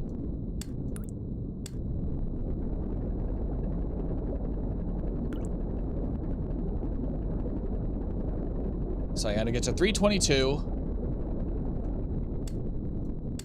Let's turn a little more. And 183.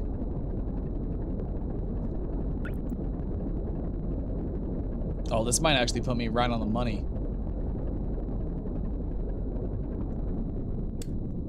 Maybe a little more.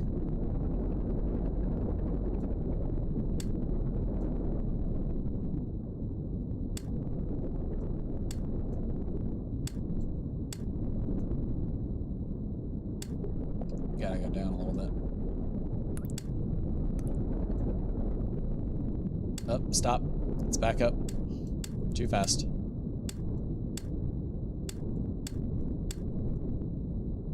Okay, what was the angle? 33! I know it's probably faster to spin the other way, but I like spinning all the way around. You spin me right round, baby, right round.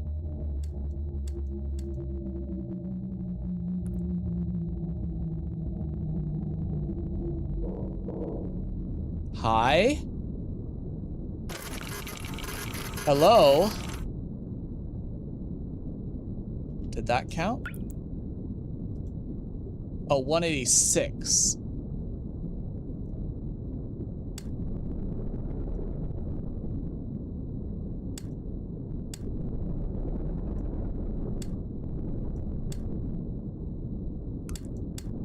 My bad.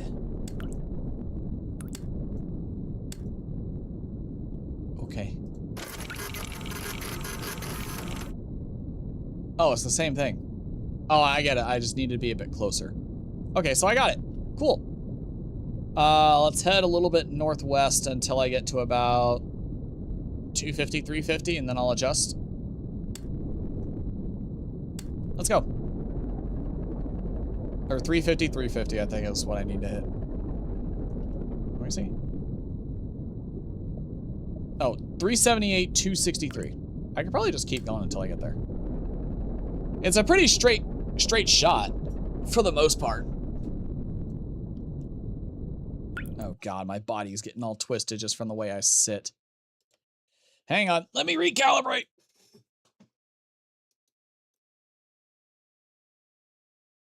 It's always the chest tracker that gets twisted just from the way I sit. Not sure why.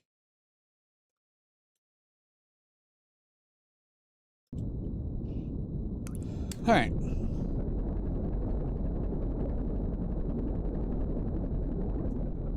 It just saved. Why? 378, 263. 378, 263. 378, 263.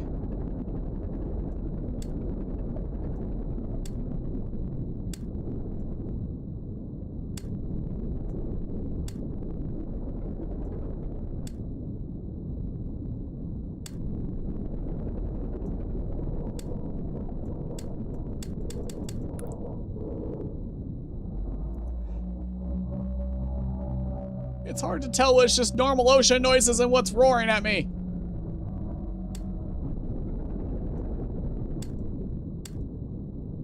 $378, $263. Yep, sure enough.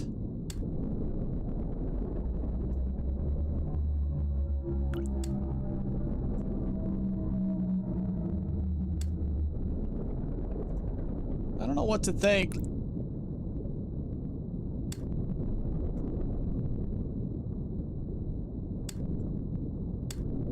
Hang on, I'm a little off.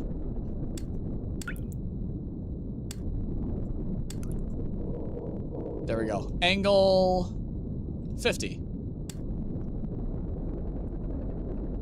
You spin me right round, baby. 50.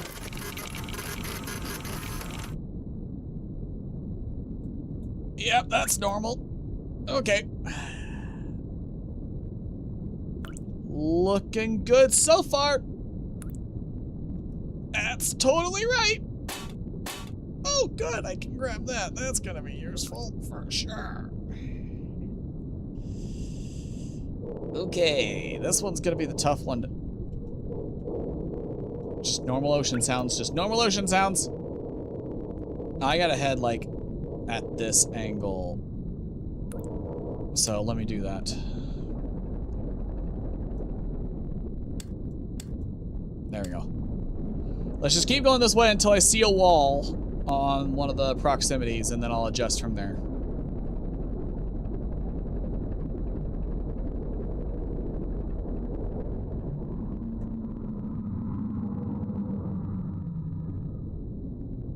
Excuse me. Okay. Sure. That's fine. That's totally fine. 259, 406. Ooh. Let's turn a bit more this way.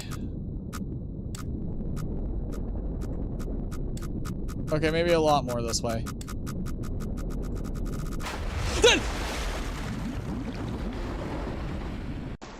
Okay, I didn't think I was gonna crash that hard.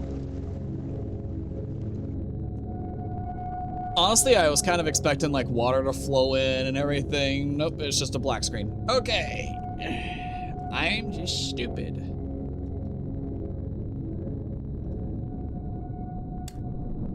What am I going? Oh, I didn't even save after this one. 263.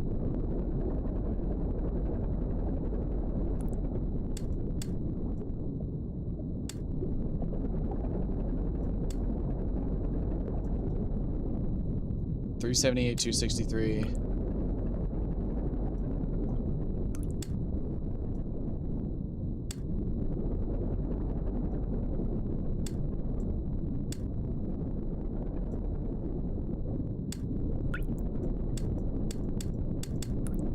Come on, 378.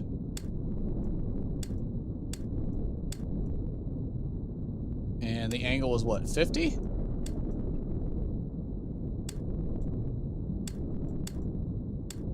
That's probably close enough, right?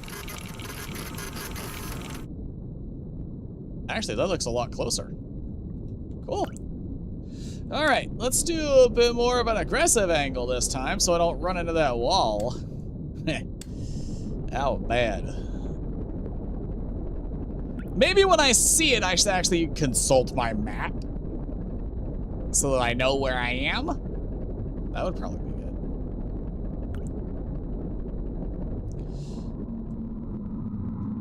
Yeah, you roared at me last time, buddy. I'm not scared of you.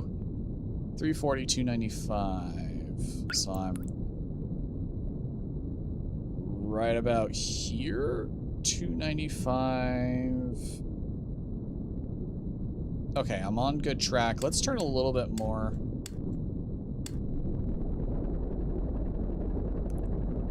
Just because I think I'm going a little steep, a little bit too far north.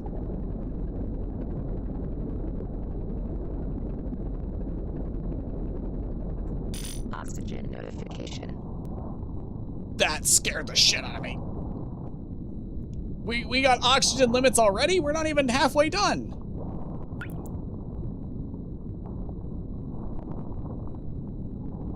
Where even am I? 305. 305, 321. So I'm at 305. 321. So I'm about here. Okay, let's just keep going then. It shouldn't be too much longer, and then I'll see a wall on my left side on the west.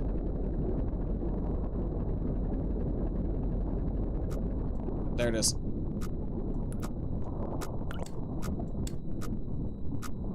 $275, 343. So I'm right about here, 275, 343. Yep, I'm right about here. So if I go basically straight north like this, I should be fine. Maybe a little bit more aggressive north.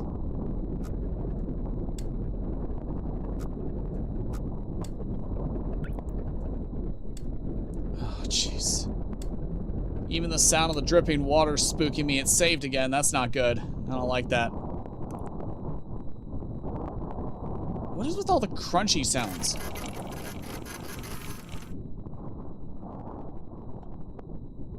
What the hell are those? Are those like pipes? Like, obviously these I see are like some kind of grass, but what are those?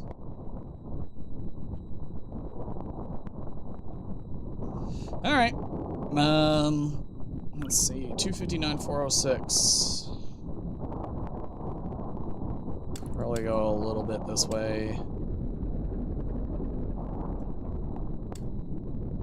I think I'm mostly in the open now, so 259.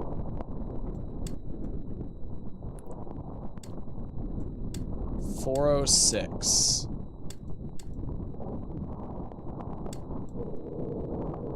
Okay, something, whatever I'm about to look at is definitely making noise.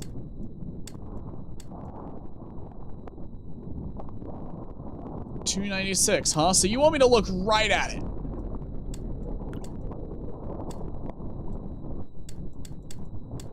Yep.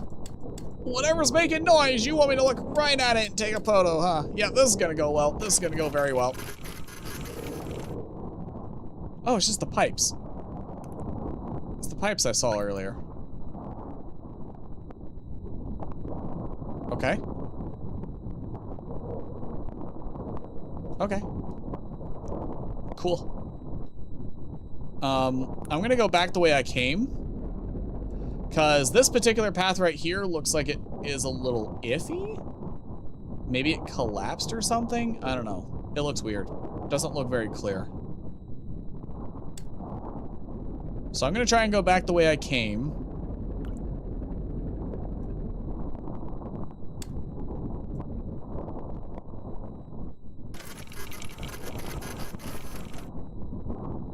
Okay, looks clear. Oh, I didn't even think about maybe taking pictures of the obstacles that I spot on my way, that I almost hit. I haven't even thought about that. That might be a good idea. Taking a look at the walls of the...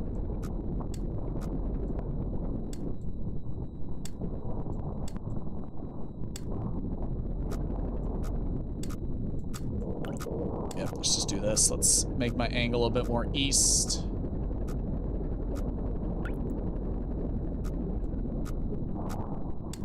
A lot more east.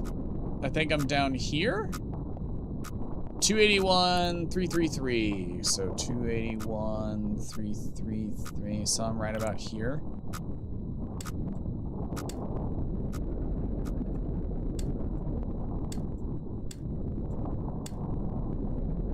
Let's just keep going this way.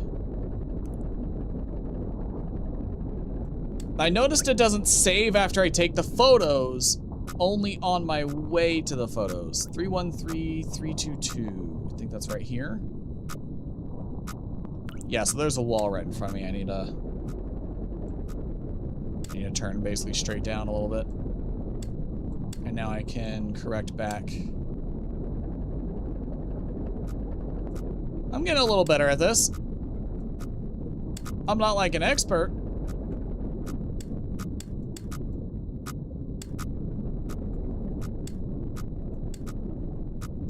but I'm getting better. Okay, we're about where we were before. 339,296. 339,296, so I'm right about here. So let's go here until I hit this wall and then go north. Or at least until I detect it.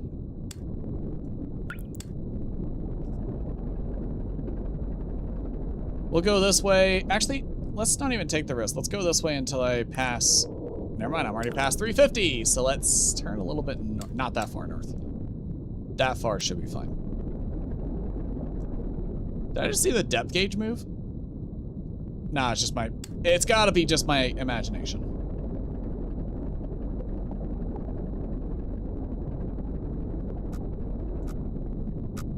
There's the wall, so let's turn north. Okay, we passed it, we're good. I think that's the same wall. I think it's the same one, so if I turn a little bit here, should be good. Yep, let's turn. Okay, this,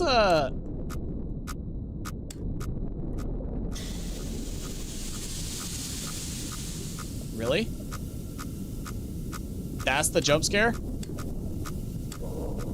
Do I have to fix that? Is there anything I can even... Nope. Okay. How far in here am I going? 560, 277. Actually, at this angle, I could probably just go straight there. 560, 277. Let's turn a bit more south. Is it even appropriate to say north, south, east, west in here? Because I'm just kind of...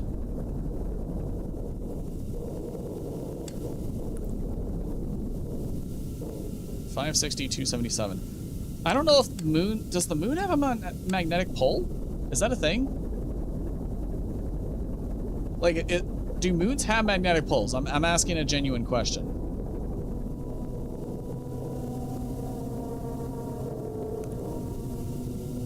I'm sorry.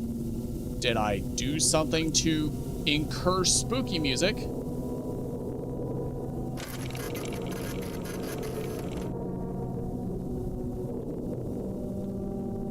There's nothing on the camera. Oh boy, that means something's about to happen. Where am I? 498, 300. I think if I keep going the current direction, I'll be fine. I'm not liking these sounds. These are generally not good sounds.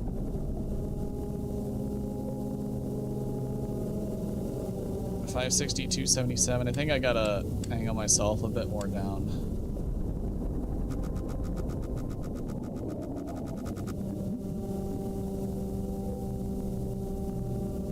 Excuse me? Would you mind explaining to me what the hell that was?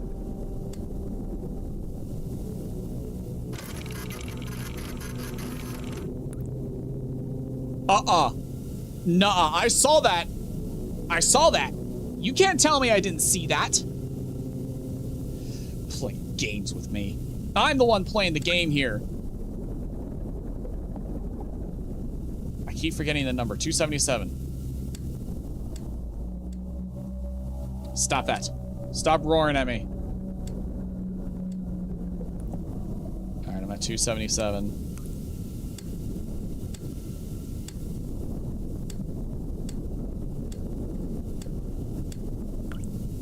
$560, angle 43. Sure thing, boss.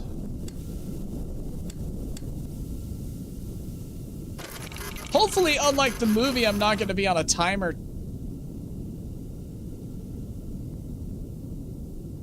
to run away.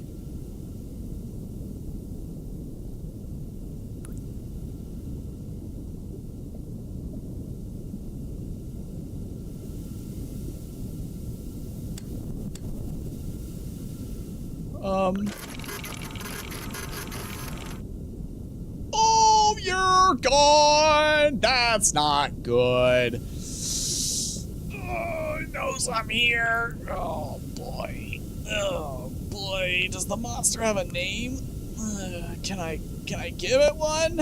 Is that even right in this circumstance? Ugh. I don't know if giving it a name's really gonna help me.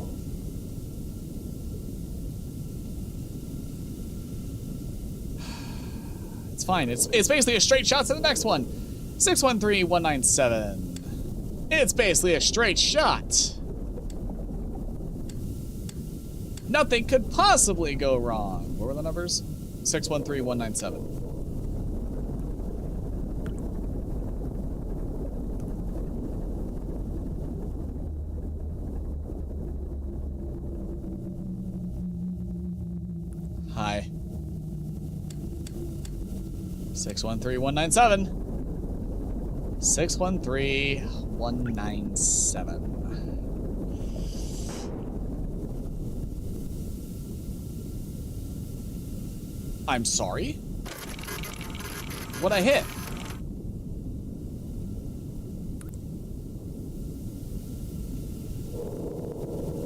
Was that just ambient noise?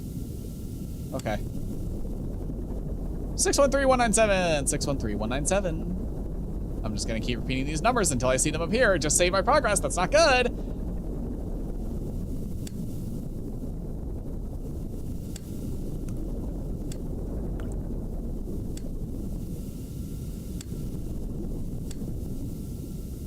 Okay, what angle? 55. That I can do for you. Whee!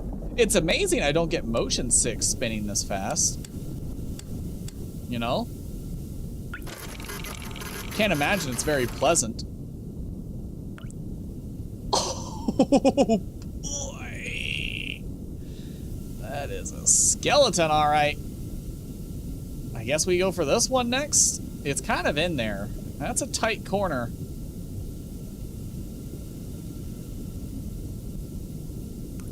Fuck it, let's do it.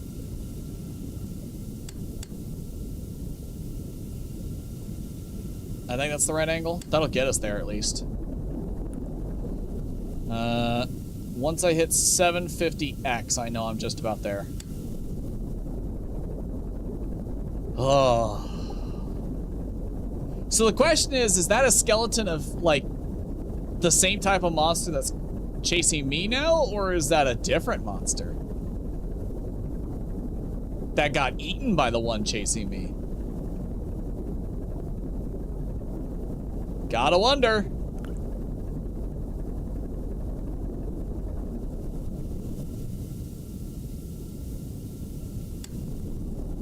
Does this game, am I gonna start hallucinating like Mark did in his movie? Hopefully not. I don't know if I can, I don't know if I can mentally take being confined in another space with a ghost, you know?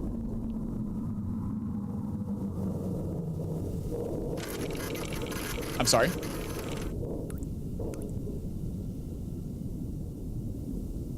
Okay. I think that was just ambient roar.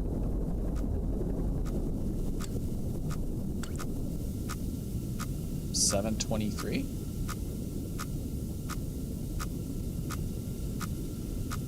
Oh, so I'm a little high then. 276. I am a little high. Let's angle this down slightly.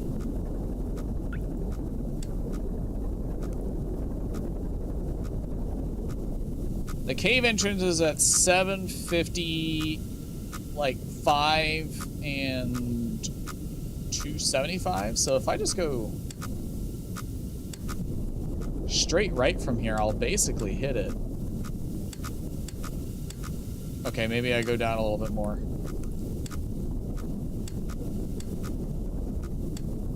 I might be misjudging where it is then.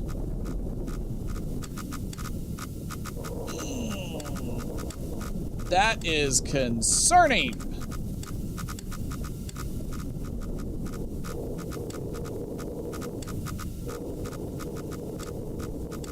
God damn, this is a tight little crevice you want me to get through here?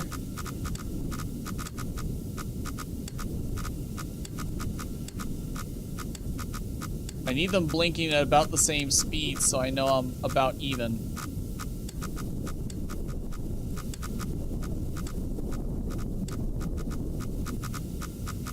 This is awful.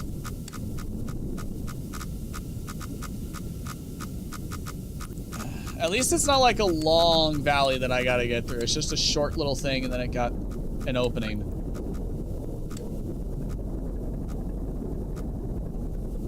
Oh, good. We're through. We're through. Well, at least I'm through here. I'm gonna keep with the angle until I'm at 825 and then I'll make an adjustment. 825. This is some weird gameplay because I'm really just looking at the same two things over and over. 825. There it is, saving my progress again. And now we will adjust down this way to 864, 258.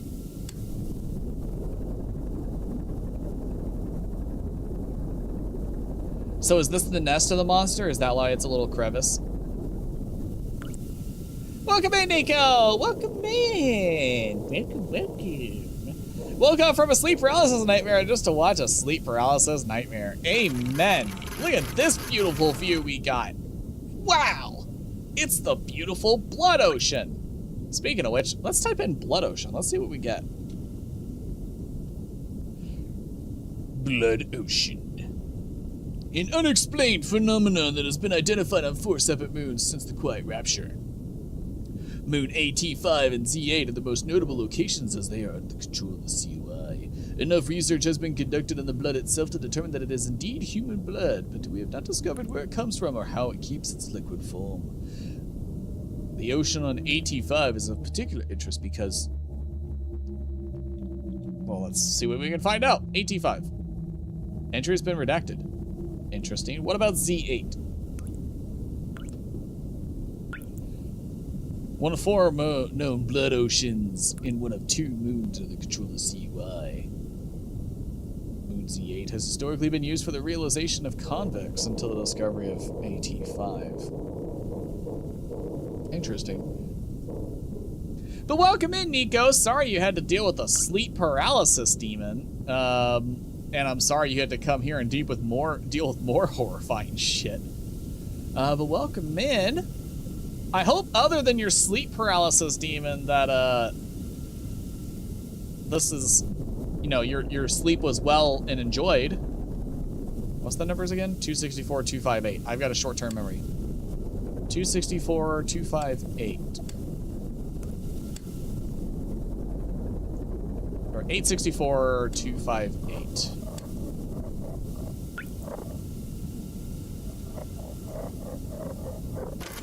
I'm sorry?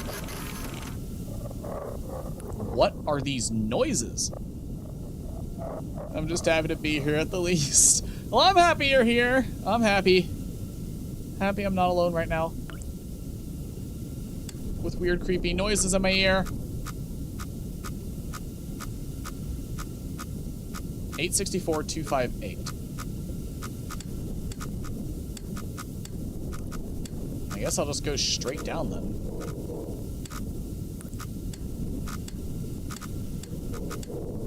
$258. So it wants me basically right up against the wall here. I gotta be careful not to crash into one of them. That is concerning. What angle? 209.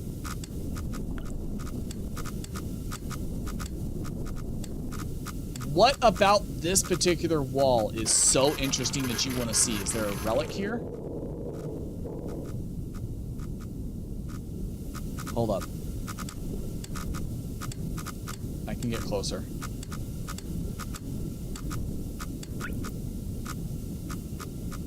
Is that a building? That looks like a building, doesn't it?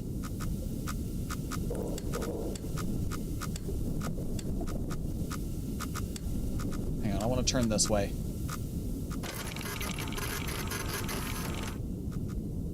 It does. That looks like a fucking building. Like an office building. The hell is that doing down here?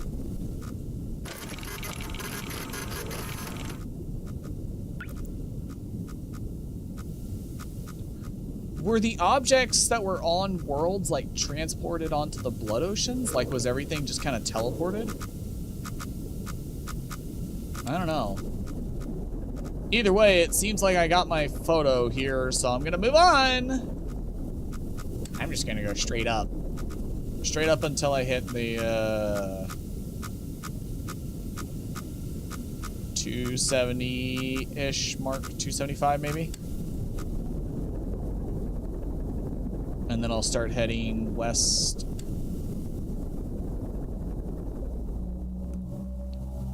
Stop doing that.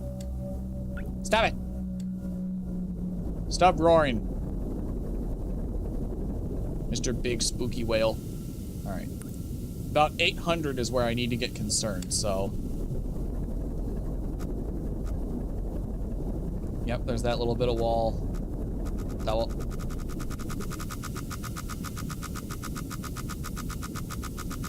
I was hoping I was far enough away from that, but I suppose I'm not.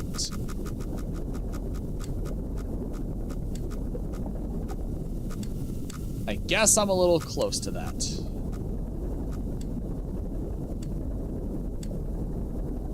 Alright, 800, so I'm right here. Let's start to angle myself down. Actually, I'm at 285?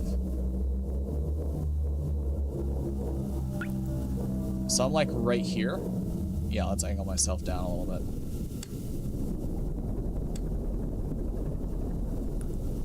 And the actual wall I need to be concerned about is 775. Right there. Just in time. Perfect.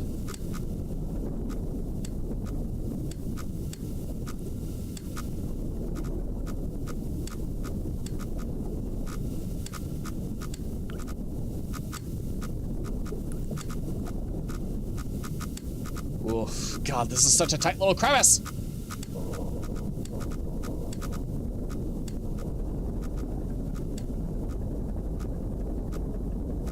I'm normally not. Stop spooking me with steam. It's bad enough I got this one.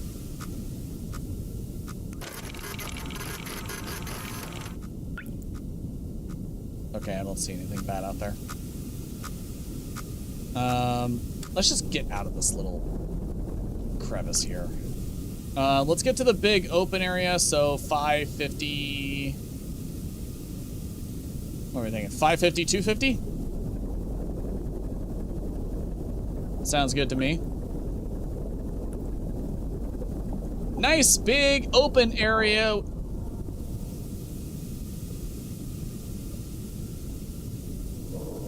Did something just tap me?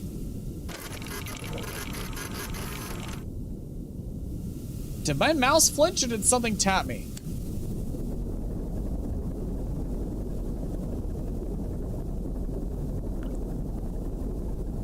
Like, I genuinely can't tell if I'm the one who flinched and that's what moved the mouse, or...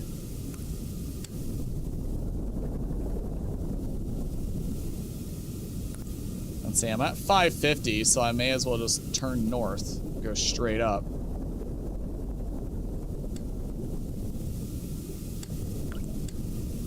Let's go! About to 400, so actually I need to go a little bit to the right, so 575.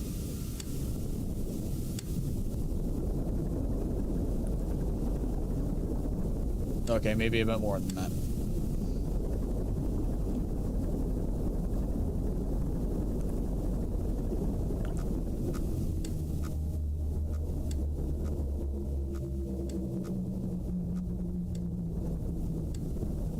Yeah, hush. Stop making noise. I know you're out there. Spooky little monster. You're trying to spook me, but I'm not gonna get scared. 'Cause I'm a tree. And it just saved my progress again. God damn it, why is my arm like clipping through my chest?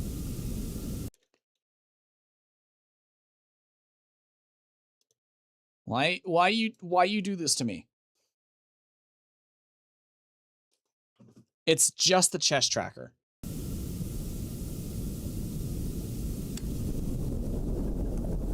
This is the right way, right? Yeah, okay.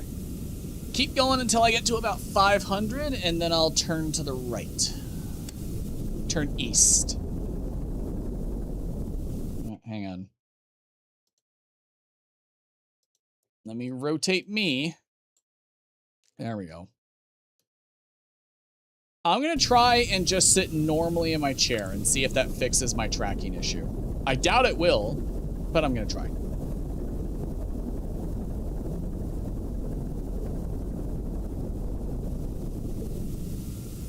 When did I say I was going to turn right? About 500? See, short-term memory. It's great.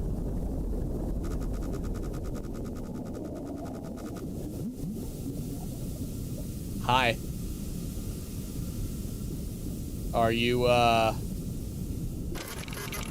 not particularly happy with me? I'm sorry about that, bud.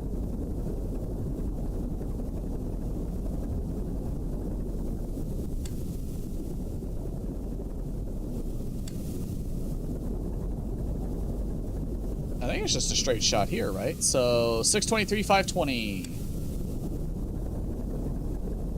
623, 520.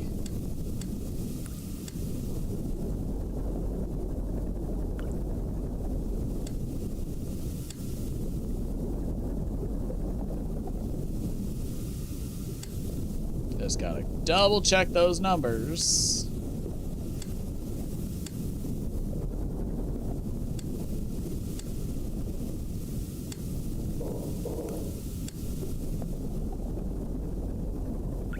I do love the steam constantly blowing in my face like this.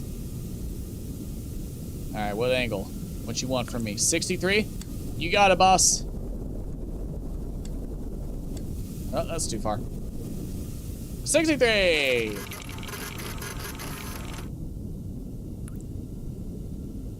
Oh.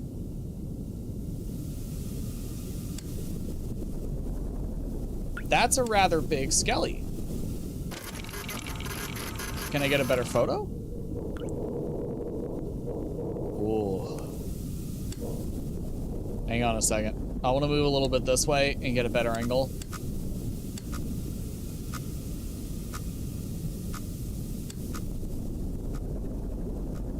Hang on.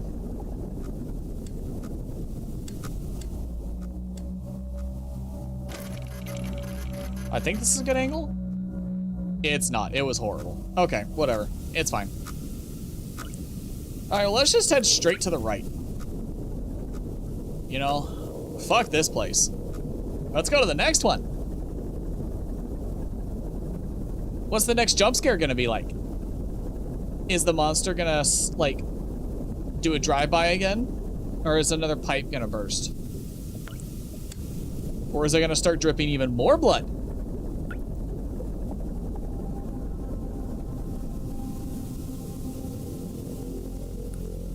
Or the spooky music could kick in.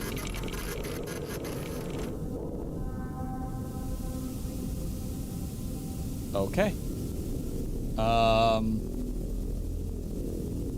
I guess let's just go to the right until I hit about 4...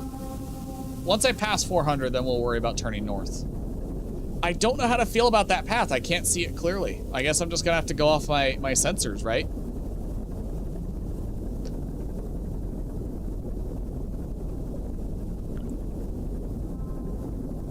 Oh god, this is taking a while.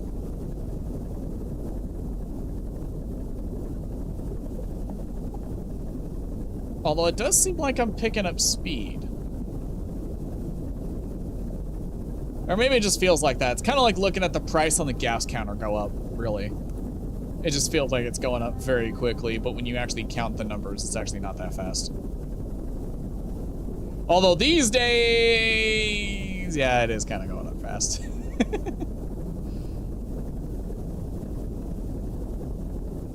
I just got a vibe. Okay, we're good. I just had this feeling. Being cautious. Oxygen notification. Stop that. My oxygen's fine. All right. I am at 388. Yeah, let's just turn straight north and kind of go from there. We'll see. We'll see how we do once we get up to 550, which is not too far. I think I may have to go a little bit east. Let's kind of play it carefully. Who knows? Maybe the passage is wider than it. I need to learn to stop talking. Now the question is, do I go left or right?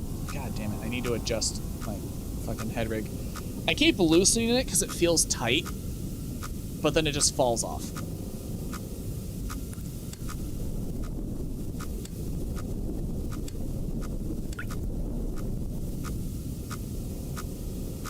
So like this is 350. I'm at 385, which is like right here. It looks like there's a little crevice here that I could go through, maybe. So I just gotta wait for this light at the north to disappear. Like that. And then I can go up.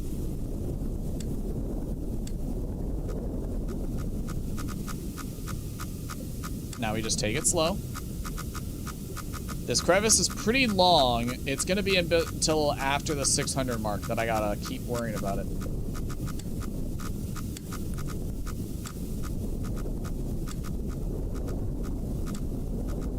Actually, what does this even look like? What is this crevice? Why can't we get a good reading? Hold up. Hold up. Hold the phone. What did I just see? That's brick. And spiral. What the hell is this moon?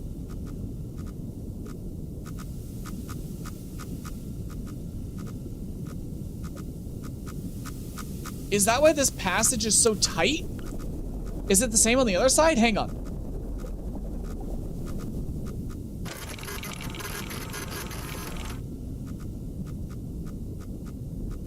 It is! This place is constructed. Did we have moon bases that we didn't know about?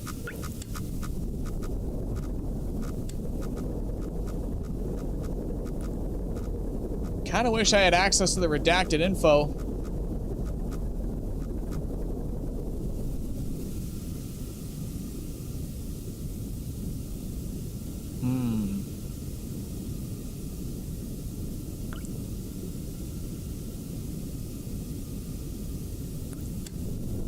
Well, I'm in the open. I want to get to about 650 before I turn a little bit to the side. To the left, to the west.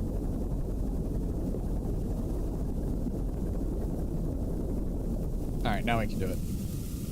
Looks like I'm going to 325,741. Oh my god!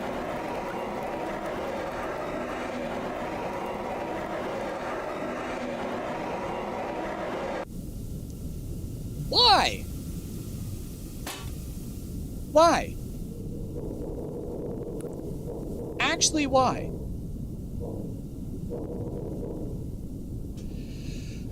Oh my god, what the hell caught fire? I don't even know. Anyway, 325, 470, or 741.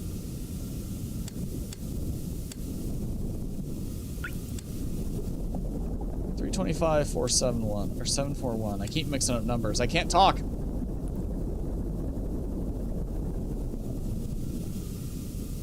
$325, 741. Oh my god, I don't know how it caught fire, Nico. Something's up. Something's in here with me, I'm telling you.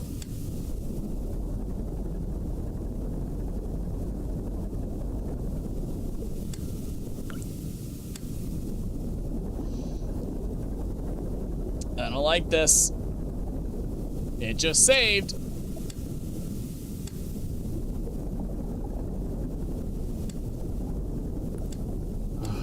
Can it at least be nice? Is definitely not. Look, we are in an ocean of blood, Nico. Nothing around here is nice. Wait, is this it? 741 18. I can do that, boss. Here you go.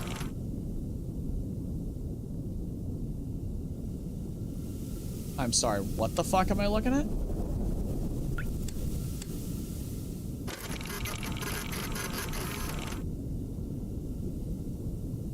Is that another skeleton?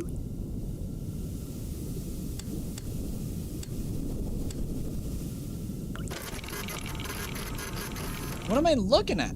It looks like another skeleton.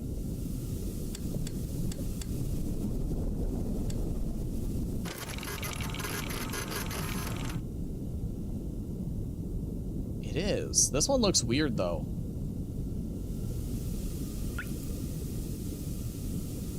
Oh, I don't like that view. Can you? Okay, there we go. It turned it off. I was like, I don't want to keep turning around and see that. Oh, God.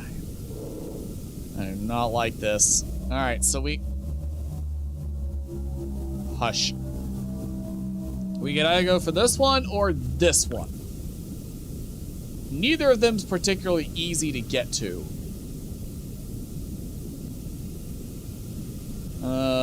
Let's go to this one. It's closer. This one feels like...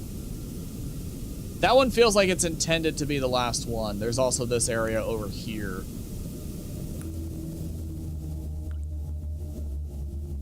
So it said points of interest, right? But what if, and hear me out, what if I go further?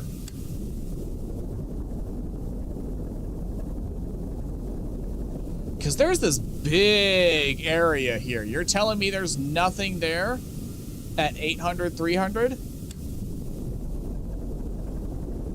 Or 300, 800? You're telling me there's nothing there.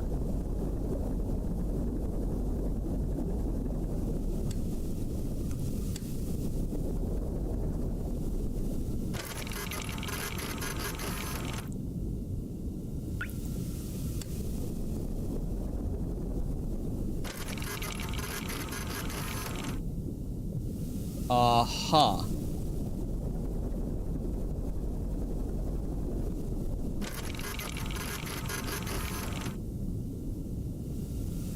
Okay. I'll choose to believe you, I guess. So we're at 300. Let's just go straight south-ish until we get to about 650.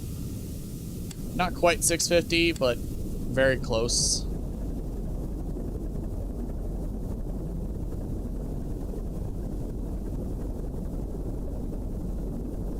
I'm sure it's about to jump scare me again with something. It's been a while since I got one.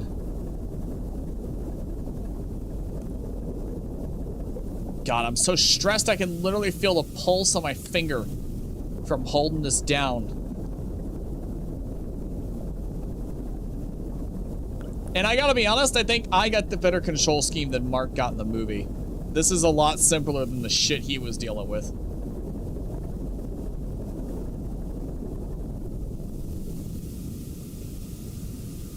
Yeah, about 650. I haven't seen the movie yet. You should. You should. I think it's supposed to be coming out on YouTube here pretty soon, so you should be able to see it if you got YouTube Premium or if you just pay to rent it. Either's fine, I think. Or actually, I think there's a way you could watch it with ads, I think. I don't know. I remember him talking about it coming to YouTube pretty soon. In the YouTube movies section. I just don't know when that's gonna happen and how it's gonna happen. But it is an excellent film. It's spooky as hell. Been a while since I watched a horror movie that wasn't just, you know, plain jump scares. Granted, Mark knows horror. He's done this kind of stuff before, but it was pretty good. How far am I going? I don't want to crash into the wall. 200.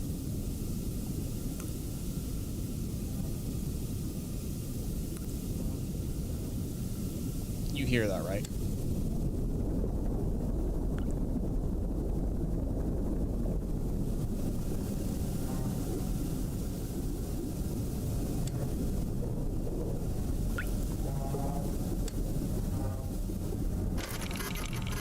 What am I hearing?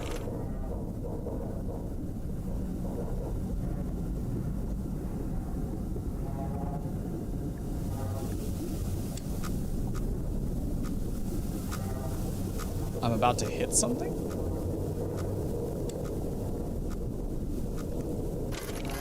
Doesn't look like anything's there.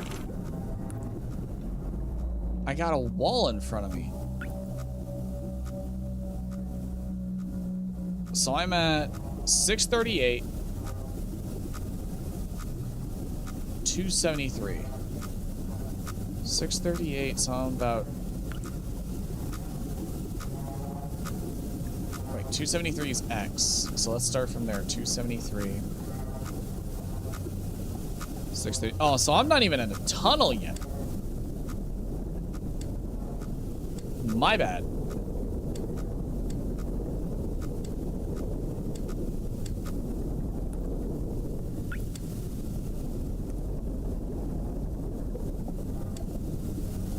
Although I am going to check out whatever's making that noise.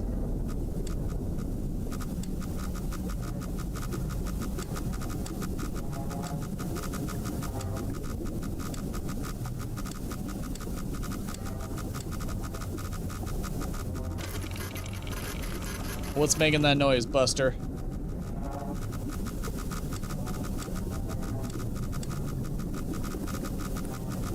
That sounds more like it's in front of me now. What am I listening to?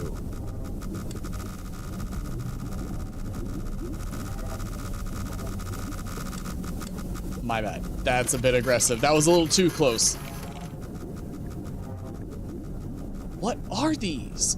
These things are making noise, whatever they are. Alright, but we gotta go up. I kind of jumped the gun a little bit. And now I'm hitting the north wall. So now I should be able to just go straight west into the tunnel until I hit about the 200x mark. So about 50 whatever units.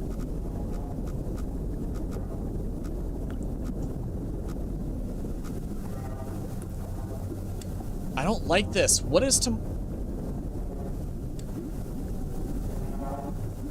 is it about this south wall that is making the noise?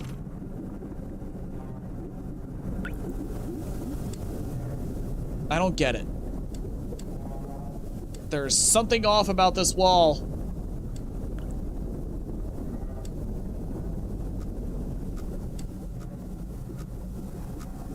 And now I turn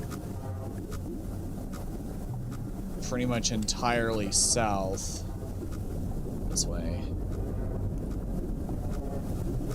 Oh, maybe it's not the wall. Maybe it's what I'm going towards. And I've just been hearing it through the wall.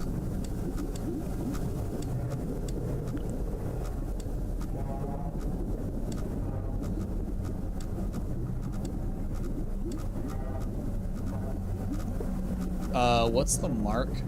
185.76.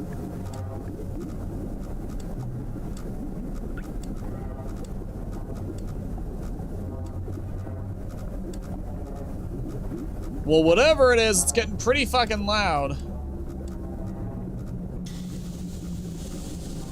Stop. Stop it, Steam.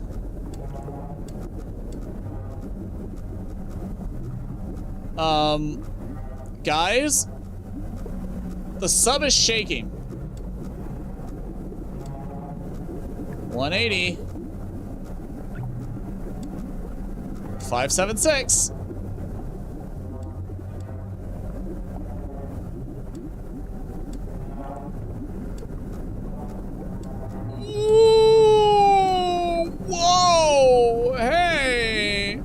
don't think that's supposed to be happening. What is in front of the ship?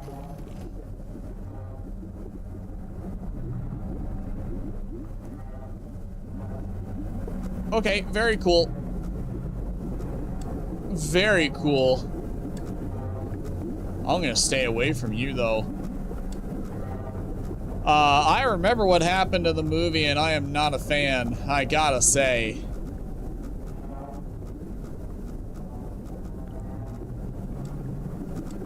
So if you don't mind, I'm gonna leave. Captain, I don't wanna die. Oh, Captain, my Captain.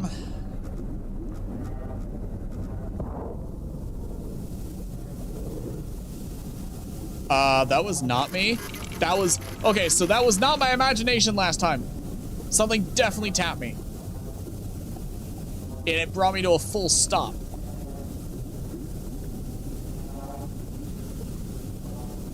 Well, I need to get to at least 650. Wait a second. 277, 635. 277, 630. Huh? How the hell did I get here? I didn't even leave this tunnel. This tunnel right here. I never got through that. And now I'm right here.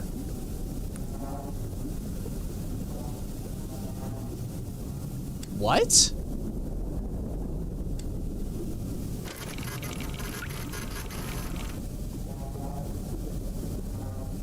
Huh?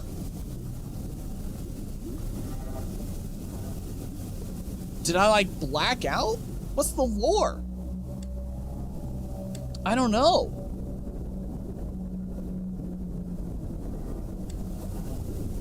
I gotta go this way, I guess. Since I just teleported with no explanation. And it just saved my progress again.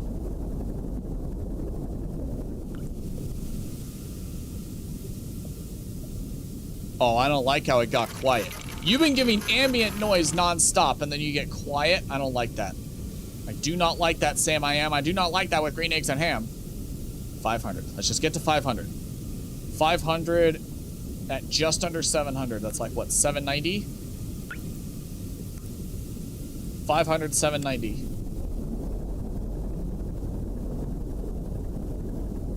Let's just get there and then we'll worry about the rest later. Because that's not right. Say it with me. That's not right. That's not right.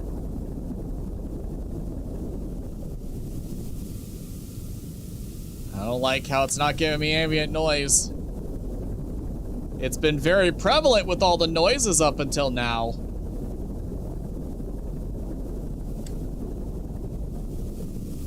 $500. 500, 690. It's about what I'm aiming for. Let's just go straight right now. It just saved again, so... I think it either saves when I am about to trigger something or when I'm going near a dangerous area. It's next 69246.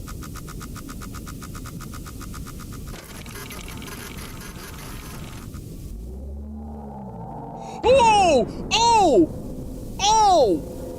Oh! I was about to say there's nothing there.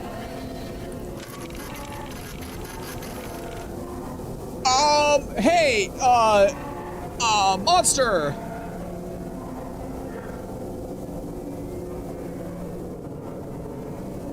Help. Help.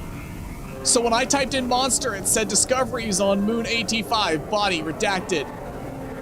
Monster. Evil. Death. Convict?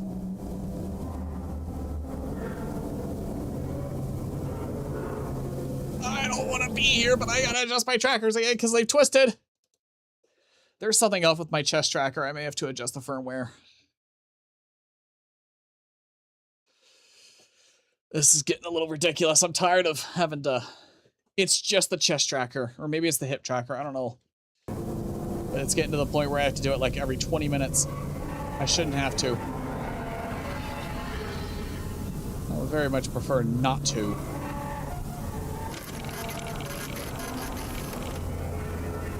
Okay. I'm gonna keep going, buddy.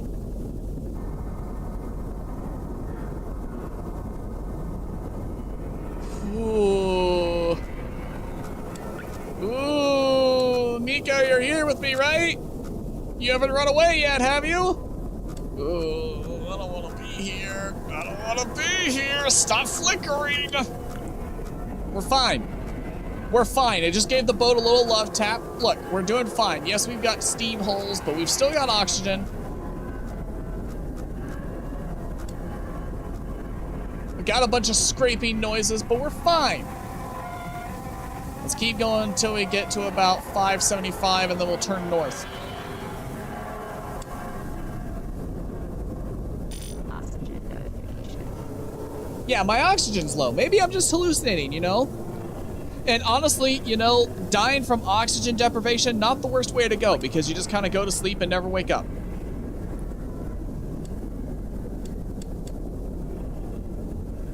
Let's go ahead and just turn north. That sounds like a good idea. Let's pick up the pace a little bit. Although I don't know.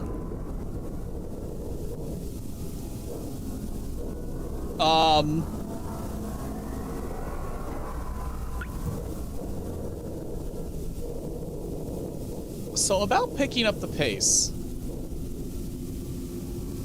Nico, I think we've got a leak. I think we got a blood leak. Granted, there's always been a blood leak from the ceiling, but I think we got a leak. Either that or I'm hallucinating. That is also possible. I guess we'll just keep going. Wait, I was gonna turn like straight north, wasn't I? This is fine, probably fine. Going up to about 775 north, 600. So yeah, I should be at the right angle.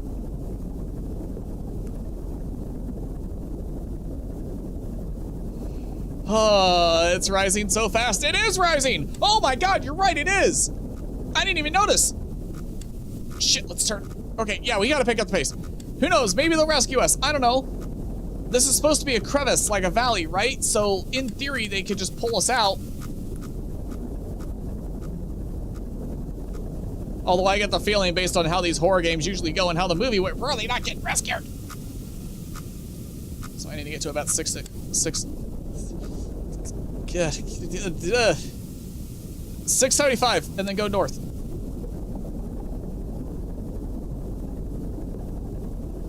Come on, come on, come on, come on, come on, come on, come on, come on, come on.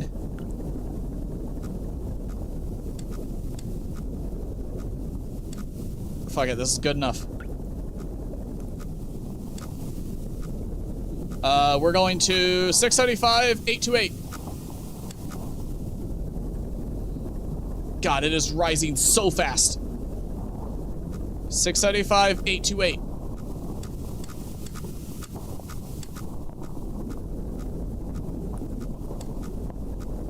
I don't know exactly what we're gonna look at, but it's making a crunching sound, and I don't like that.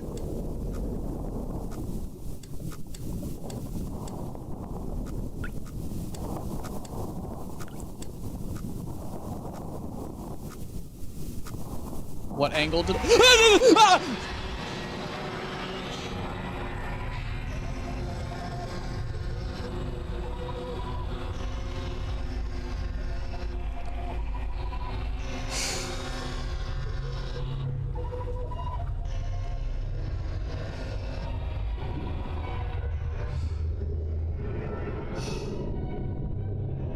I need a second.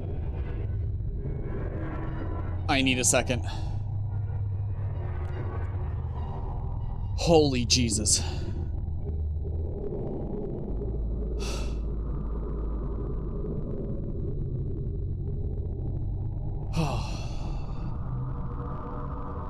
Oh my God.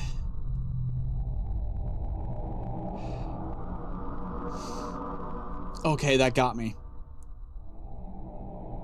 That actually fucking got me. I thought it was gonna get me while I ran away. Not when I went to go take a photo. Jesus Christ. Holy shit! God damn! That was incredible! Oh my god. Ah, my heart. My heart. Am I alive? Is my heart still beating? I think it is. Oh my god. Incredible is not the word I would use. Well, that was an incredible jump scare.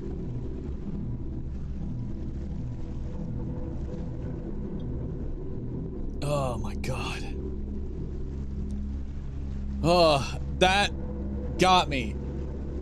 That was an incredible jump scare, but also the setting, the way it built up to that was incredible. That was incredibly well done. The way it built up to that for the whole hour, that was excellent. That was a masterclass of dread. I know I've said it before, I'll say it again. All the 3 different types of horror. Dread, fear, and fright. It did all 3. This is a successful horror game. This is excellent. I love it. It's rare to see games that do all 3, and not to mention do them successfully. Right? Like most games will just focus on one type of horror and they'll stick to it. This one did all 3 of the main elements of horror, all the 3 types. Oh god.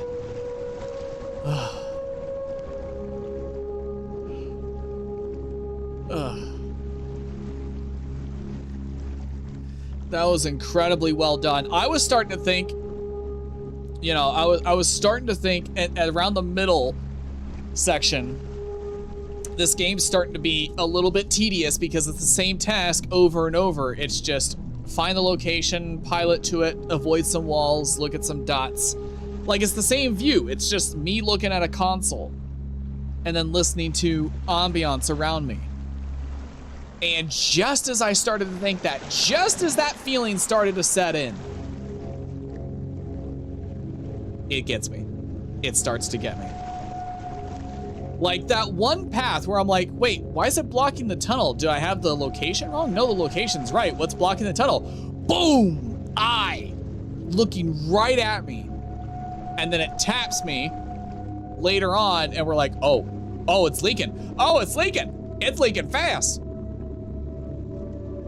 Yeah, I should have known there was no hope for escape, but I just didn't want to get jump scared. I was rushing. Oh, man. That makes me wonder if one of the possibilities for death is taking too long and the water fills up past the console so you can't see it anymore. Or if the only possible ending was the jump scare. I'm curious. I legitimately don't know. Whew. Okay. That definitely got me. I'm glad that we got everything though. I wonder if I had to get all of the objectives or if I could have just gotten like the last 2. I think the best part of the game, or the best part of game horror, is the loss of control because there's nothing more frantic than not being able to do anything. I don't know if I agree with that. I never agree with, and this is just from me as a game designer perspective, I don't like taking control away from players, but I think it's perfectly fine if their control doesn't do anything. Right? So if, like, let's say you give them a weapon, you give the player a shotgun, and they're like, yes, I can finally do something, and you aim it right at the enemy and go blam, and you watch them just kind of go and just, you know, shrug it off, and you're just like, uh-oh, that's bad, right? that's kind of how I feel. I don't like taking control away from players. I don't like cutscenes for that same reason. I just don't like it when the player loses control because that takes them out of their flow state. But your answer there about not being able to do anything, that's different. They still have control. It's just their control doesn't mean anything because the situation's out of their hands now. Like, the monster's just made its decision. I wonder why it teleported me, though. I wonder if that was the anomaly or if the monster picked me up. I don't know. But that was crazy. The idea that I just couldn't control what was happening to me at that point. Or control the flooding, right? They didn't give me any tools to, like, patch up. Some submarine games would, like, give you tools to like, patch up the sub to keep it running. But I guess that makes sense they didn't bother because I'm a convict. Right? So if I die down here, who the fuck cares? It's an interesting idea. But man, this was an incredible experience. And this is just one of David Zemansky's games. They've made a lot. They've made a lot. Here, let me switch to just chatting while I go through them and kind of see the list here. Oh man, Jesus Christ. I think my heart rate is finally starting to go down from that jump scare. That was insane. Yeah, he's made a bunch that I've got. He's made Dusk, Wolf and Autumn, Music Machine, Moon Sliver, Squirrel Stapler, The Pony Factory, Butcher Creek. He's made a lot. And they're different types of horror games too. Some of them are like Eldritch horror. Some of them are I think Butcher's Creek is like a slasher game. Where you play as the... I think you play as the killer in that one. The Pony Factory is a shooter. Like there's a bunch of things. That atmosphere shift. I know! It was more like me carefully navigating kind of like a puzzle game of sorts. Which actually I was getting, now that I think about it, that the atmosphere in the middle, I was getting similar vibes to how I felt when I was controlling the heavy machinery in Iron Nest. Oddly enough, they both share the name Iron. But the Iron Nest, the big cannon simulator, right? The big artillery cannon simulator that I was playing a demo of. That's the kind of vibe I was getting navigating based on a map alone. That's kind of the vibe. And then it turned horror. And then it was no longer fun for me. Well, it was fun. But it's kind of like the kind of fun where I'm like, cool, I want to run. I want to run. I would like to go home now. I would like to not be here.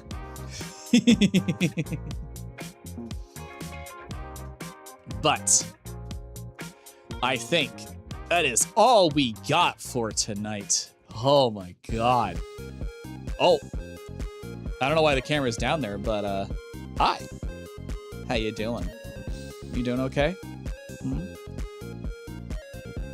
You touching grass, Nico? What you doing down there?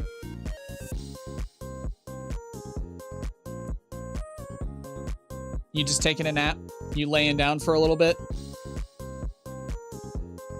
Oh, that's some more grass. Let's move you out of there a little bit. I'm digging for gold, I guess. Well, you better keep digging. It's pretty far down there.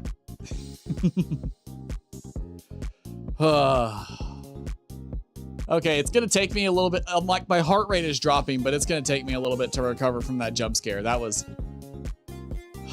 I was not expecting that. Oh my God. It's been a while since I got by a jump scare that easily. I don't know why I wasn't expecting it. I was like, yeah, the monster tapped me. The monster's around me. I guess I thought I would be allowed to get one last photo. I don't know why I thought that. I had false hope.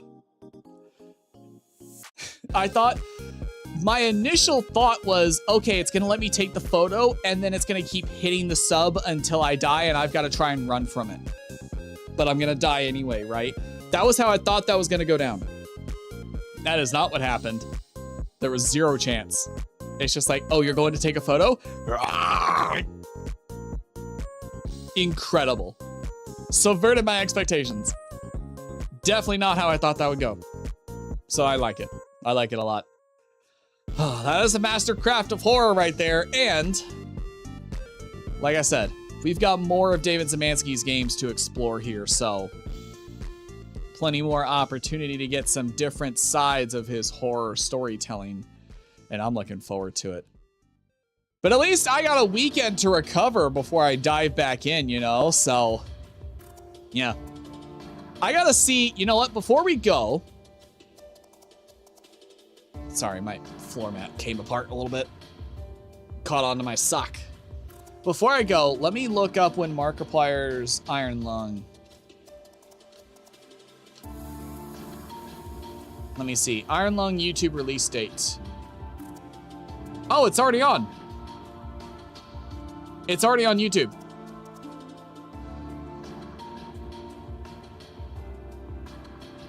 Yeah, let's see.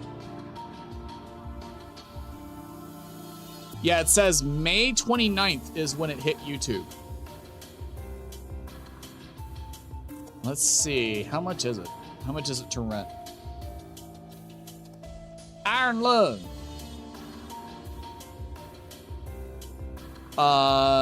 Renting is $5, buying is $10. That's actually not bad. Buying a digital movie for $10, I don't think that's bad. It's not a bad price for that. Honestly, I think that's about how much I paid at the movie theater. So I think I'm gonna have to rewatch it now. I think I gotta rewatch it. I might do that this weekend while I'm doing some editing. You know? I might do that. Which, by the way, Nico, since you were here for the announcement, I'll go ahead and repeat it. I am bringing all the or at least as many as I can, the interactive features from Twitch over to YouTube as well. So if you prefer watching content on YouTube, I am giving in. I am not delaying it or procrastinating anymore. This weekend, I'm going to work on bringing those features over to YouTube. So I'll build a loyalty point system. I'll have things working through Stream Elements. I will have 7 TV emotes working so that you can use them on YouTube. All kinds of stuff. I'm not monetized over there, so I don't have a lot of the features like super chats or memberships or anything. But I'm also dual streaming over there, so if you prefer vertical streamings, I got those over. Or if you're browsing shorts, my stream should pop up on the YouTube Shorts feed as well now. Which I think that's why my views on the YouTube side, I've been kind of gazing over at it just occasionally. I think they've been pretty good, although they kind of spike occasionally. So I think that's people watching and then they move on. But yeah, I'm going to try and bring a lot of the interactive features over to the YouTube side as well. So if that's where you prefer to watch, yeah, I'll be moving over there. I don't YouTube much, but I'll follow in case.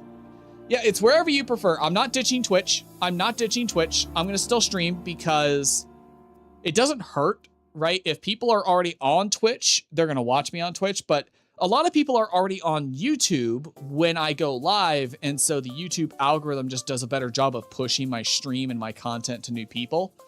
So it's growing faster than my Twitch. So I figured, you know what? If people are already on YouTube and I can't get them over to Twitch, I'm gonna do the smart thing and just give them interactive features, you know? Might as well. That's kind of why I was withholding it. I was advised to keep the interactive features on Twitch so that it incentivizes people to go to the Twitch side. But at this point, they're not. So it doesn't make a difference anymore. So that advice is kind of, it's not working. So if y'all are on the YouTube side already, I'm just going to reward you for being a YouTube viewer. More than you already are. There's only so much I can do for Twitch. There's only so much I can do there. Don't get me wrong. I love Twitch as like a streaming platform and a community. I think their netcode or whatever, their codec, their streaming software, it's a lot better. Their compression, that's what it is. The video compression is a lot better than YouTube. It's much more efficient. But I mean, YouTube's just got a better algorithm system for me to grow. So I've been putting a lot of work in the YouTube channel, so I might as well reward the people who are over there. I'm sorry I haven't rewarded y'all YouTube viewers for so long. I'm sorry. I'm sorry I've been putting that off and kind of holding back on y'all. So I'm going to work on that this weekend, and hopefully next week we will have all those features up and running. But it'll take some testing, and I'm not sure how to connect. I guess I'll have to figure it out how to connect StreamerBot and Stream Elements loyalty points to VNyan, because I do have some interactive features like throwing stuff at me or setting me on fire. Those are Twitch features that run off the points. I don't know if VNyan can read Stream Elements loyalty points or anything like that, or commands per se. I've never done that, so I don't know. I'm sure VNyan has a way to read commands. I think I just got to connect it to my YouTube channel to read them. So I don't know how YouTube streaming works. Half the set on fire. Yeah, there's a redeem you can use on Twitch to set me on fire. There's a bunch of them there. Have you never poked your head down there, Nico? You've probably got the points for it. You probably got the points for a couple of things. I know there's a bunch of people on Twitch who have been saving their points. They've been stockpiling them, and I'm a little scared as to what they're gonna do with them. I'm a little scared one day that I'm gonna come on the stream and I'm just gonna get set on fire for the whole stream. I do, but why would I want to burn you?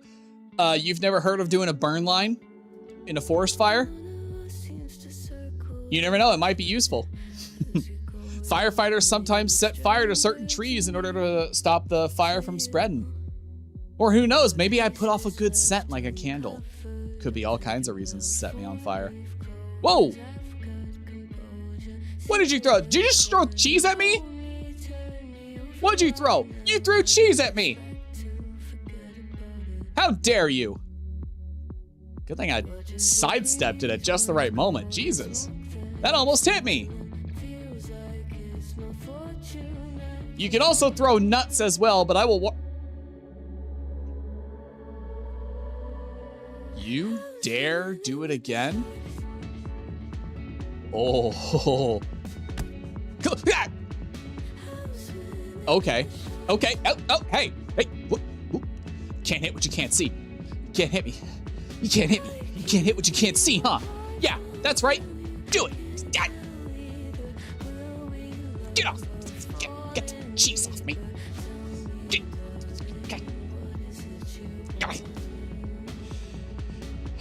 Okay, you got me. But you gotta be careful with those nuts. Those things hurt. And not to mention, they're not around forever. I plan to turn them off during November for obvious reasons. No Nut November. You get it? You're not allowed your nuts. But yeah, I got all kinds of interactive features there, and I'm gonna try and make them available to the YouTubers as well. So they've been starved of interactive features for too long. Really, what I was hoping for was that somebody would have a system, or that I could make a system to have a UI that was easy to look at, kind of like the channel point menu over on YouTube. But it looks like anybody that's tried has just given up, or it's just not possible to do it all. And even if you could do it, maintaining the server for that, or maintaining the back end, would just be incredibly expensive. Suppose I should nut as much as I can then? Careful, nutting too much. You know, nuts are a good source of nutrients, but you gotta have other things in your diet. You gotta have things with actual protein.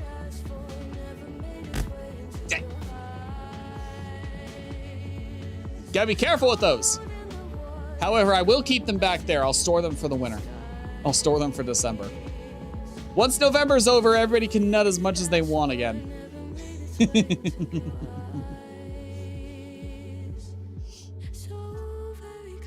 But yes, I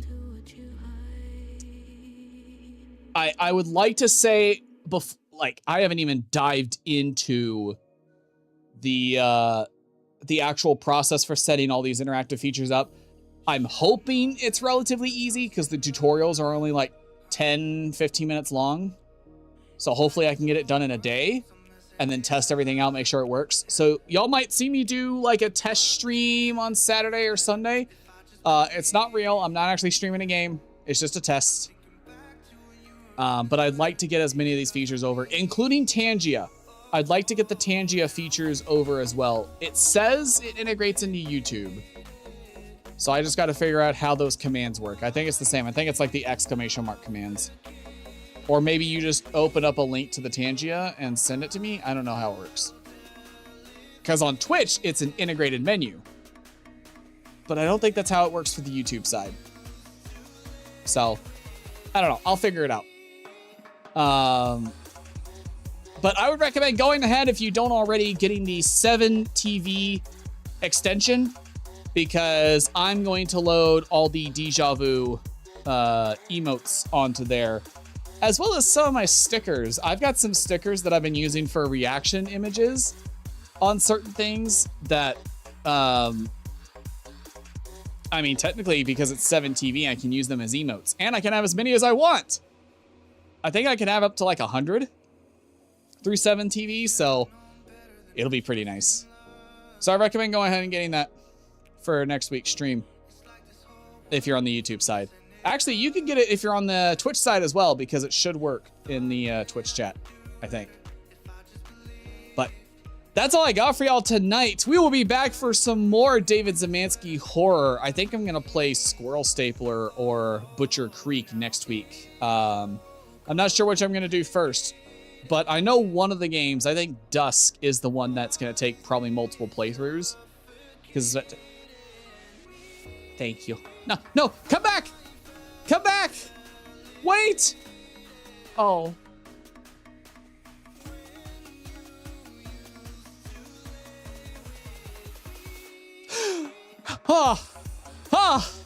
Yes! Yes! Headpats. Oh. Remember to love your trees, y'all. Remember to give them hugs, pat them on the back, on the head, whatever they got. Show your trees some love. Thank you, Nico. Thank you. But we'll be back with some more horror from David Zemansky next week. And by the way, keep an eye out for Wednesday's Friend Slop stream, because if you haven't seen, Peak is having its final update next Tuesday on the 11th. If you are a Peak player, keep your eye out, because they have the final Ascent update coming out. I've never been particularly good at Peak. I've played it a few times, and that's it. I don't even think I've ever summited. So keep your eye out, because that update is probably what we're going to be playing on Wednesday, and it's going to be incredible. So thank you all so much for watching. Hope you all have a good weekend. Enjoy the rest of your weekend, or enjoy the rest of your week, and enjoy the weekend. From what I can see on the weather, it looks like the rest of the world is starting to cool down. Texas is still at 100 degrees, but it looks like most of us are starting to cool down a little bit. So take the chance to go outside, enjoy the beach, especially since most of the school beach goers are gone. This is the best chance to go. So you're not dealing with college kids everywhere and little kids everywhere. And also things tend to be cheaper since school's starting up. So be sure to take some time and enjoy yourselves out there. But thank you all so much for watching. Hope you all have a good weekend. Adios! And thank you for getting jump scared with me.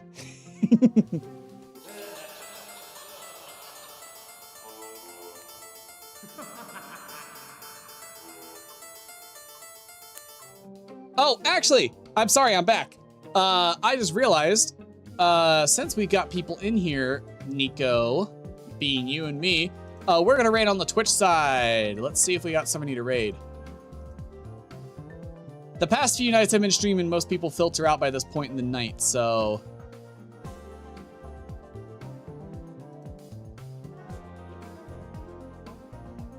Let's see. Oh, you know what, Nico? We're gonna raid Giant Tabby. He's another very stylish VTuber that I enjoy watching. And he likes to play things like Devil May Cry, Resident Evil, things like that. He goes for like high combos in games with combo and points and scoring systems. So he's a very skilled player, better than I am. So we're gonna raid him. I will see you over there. Bye-bye!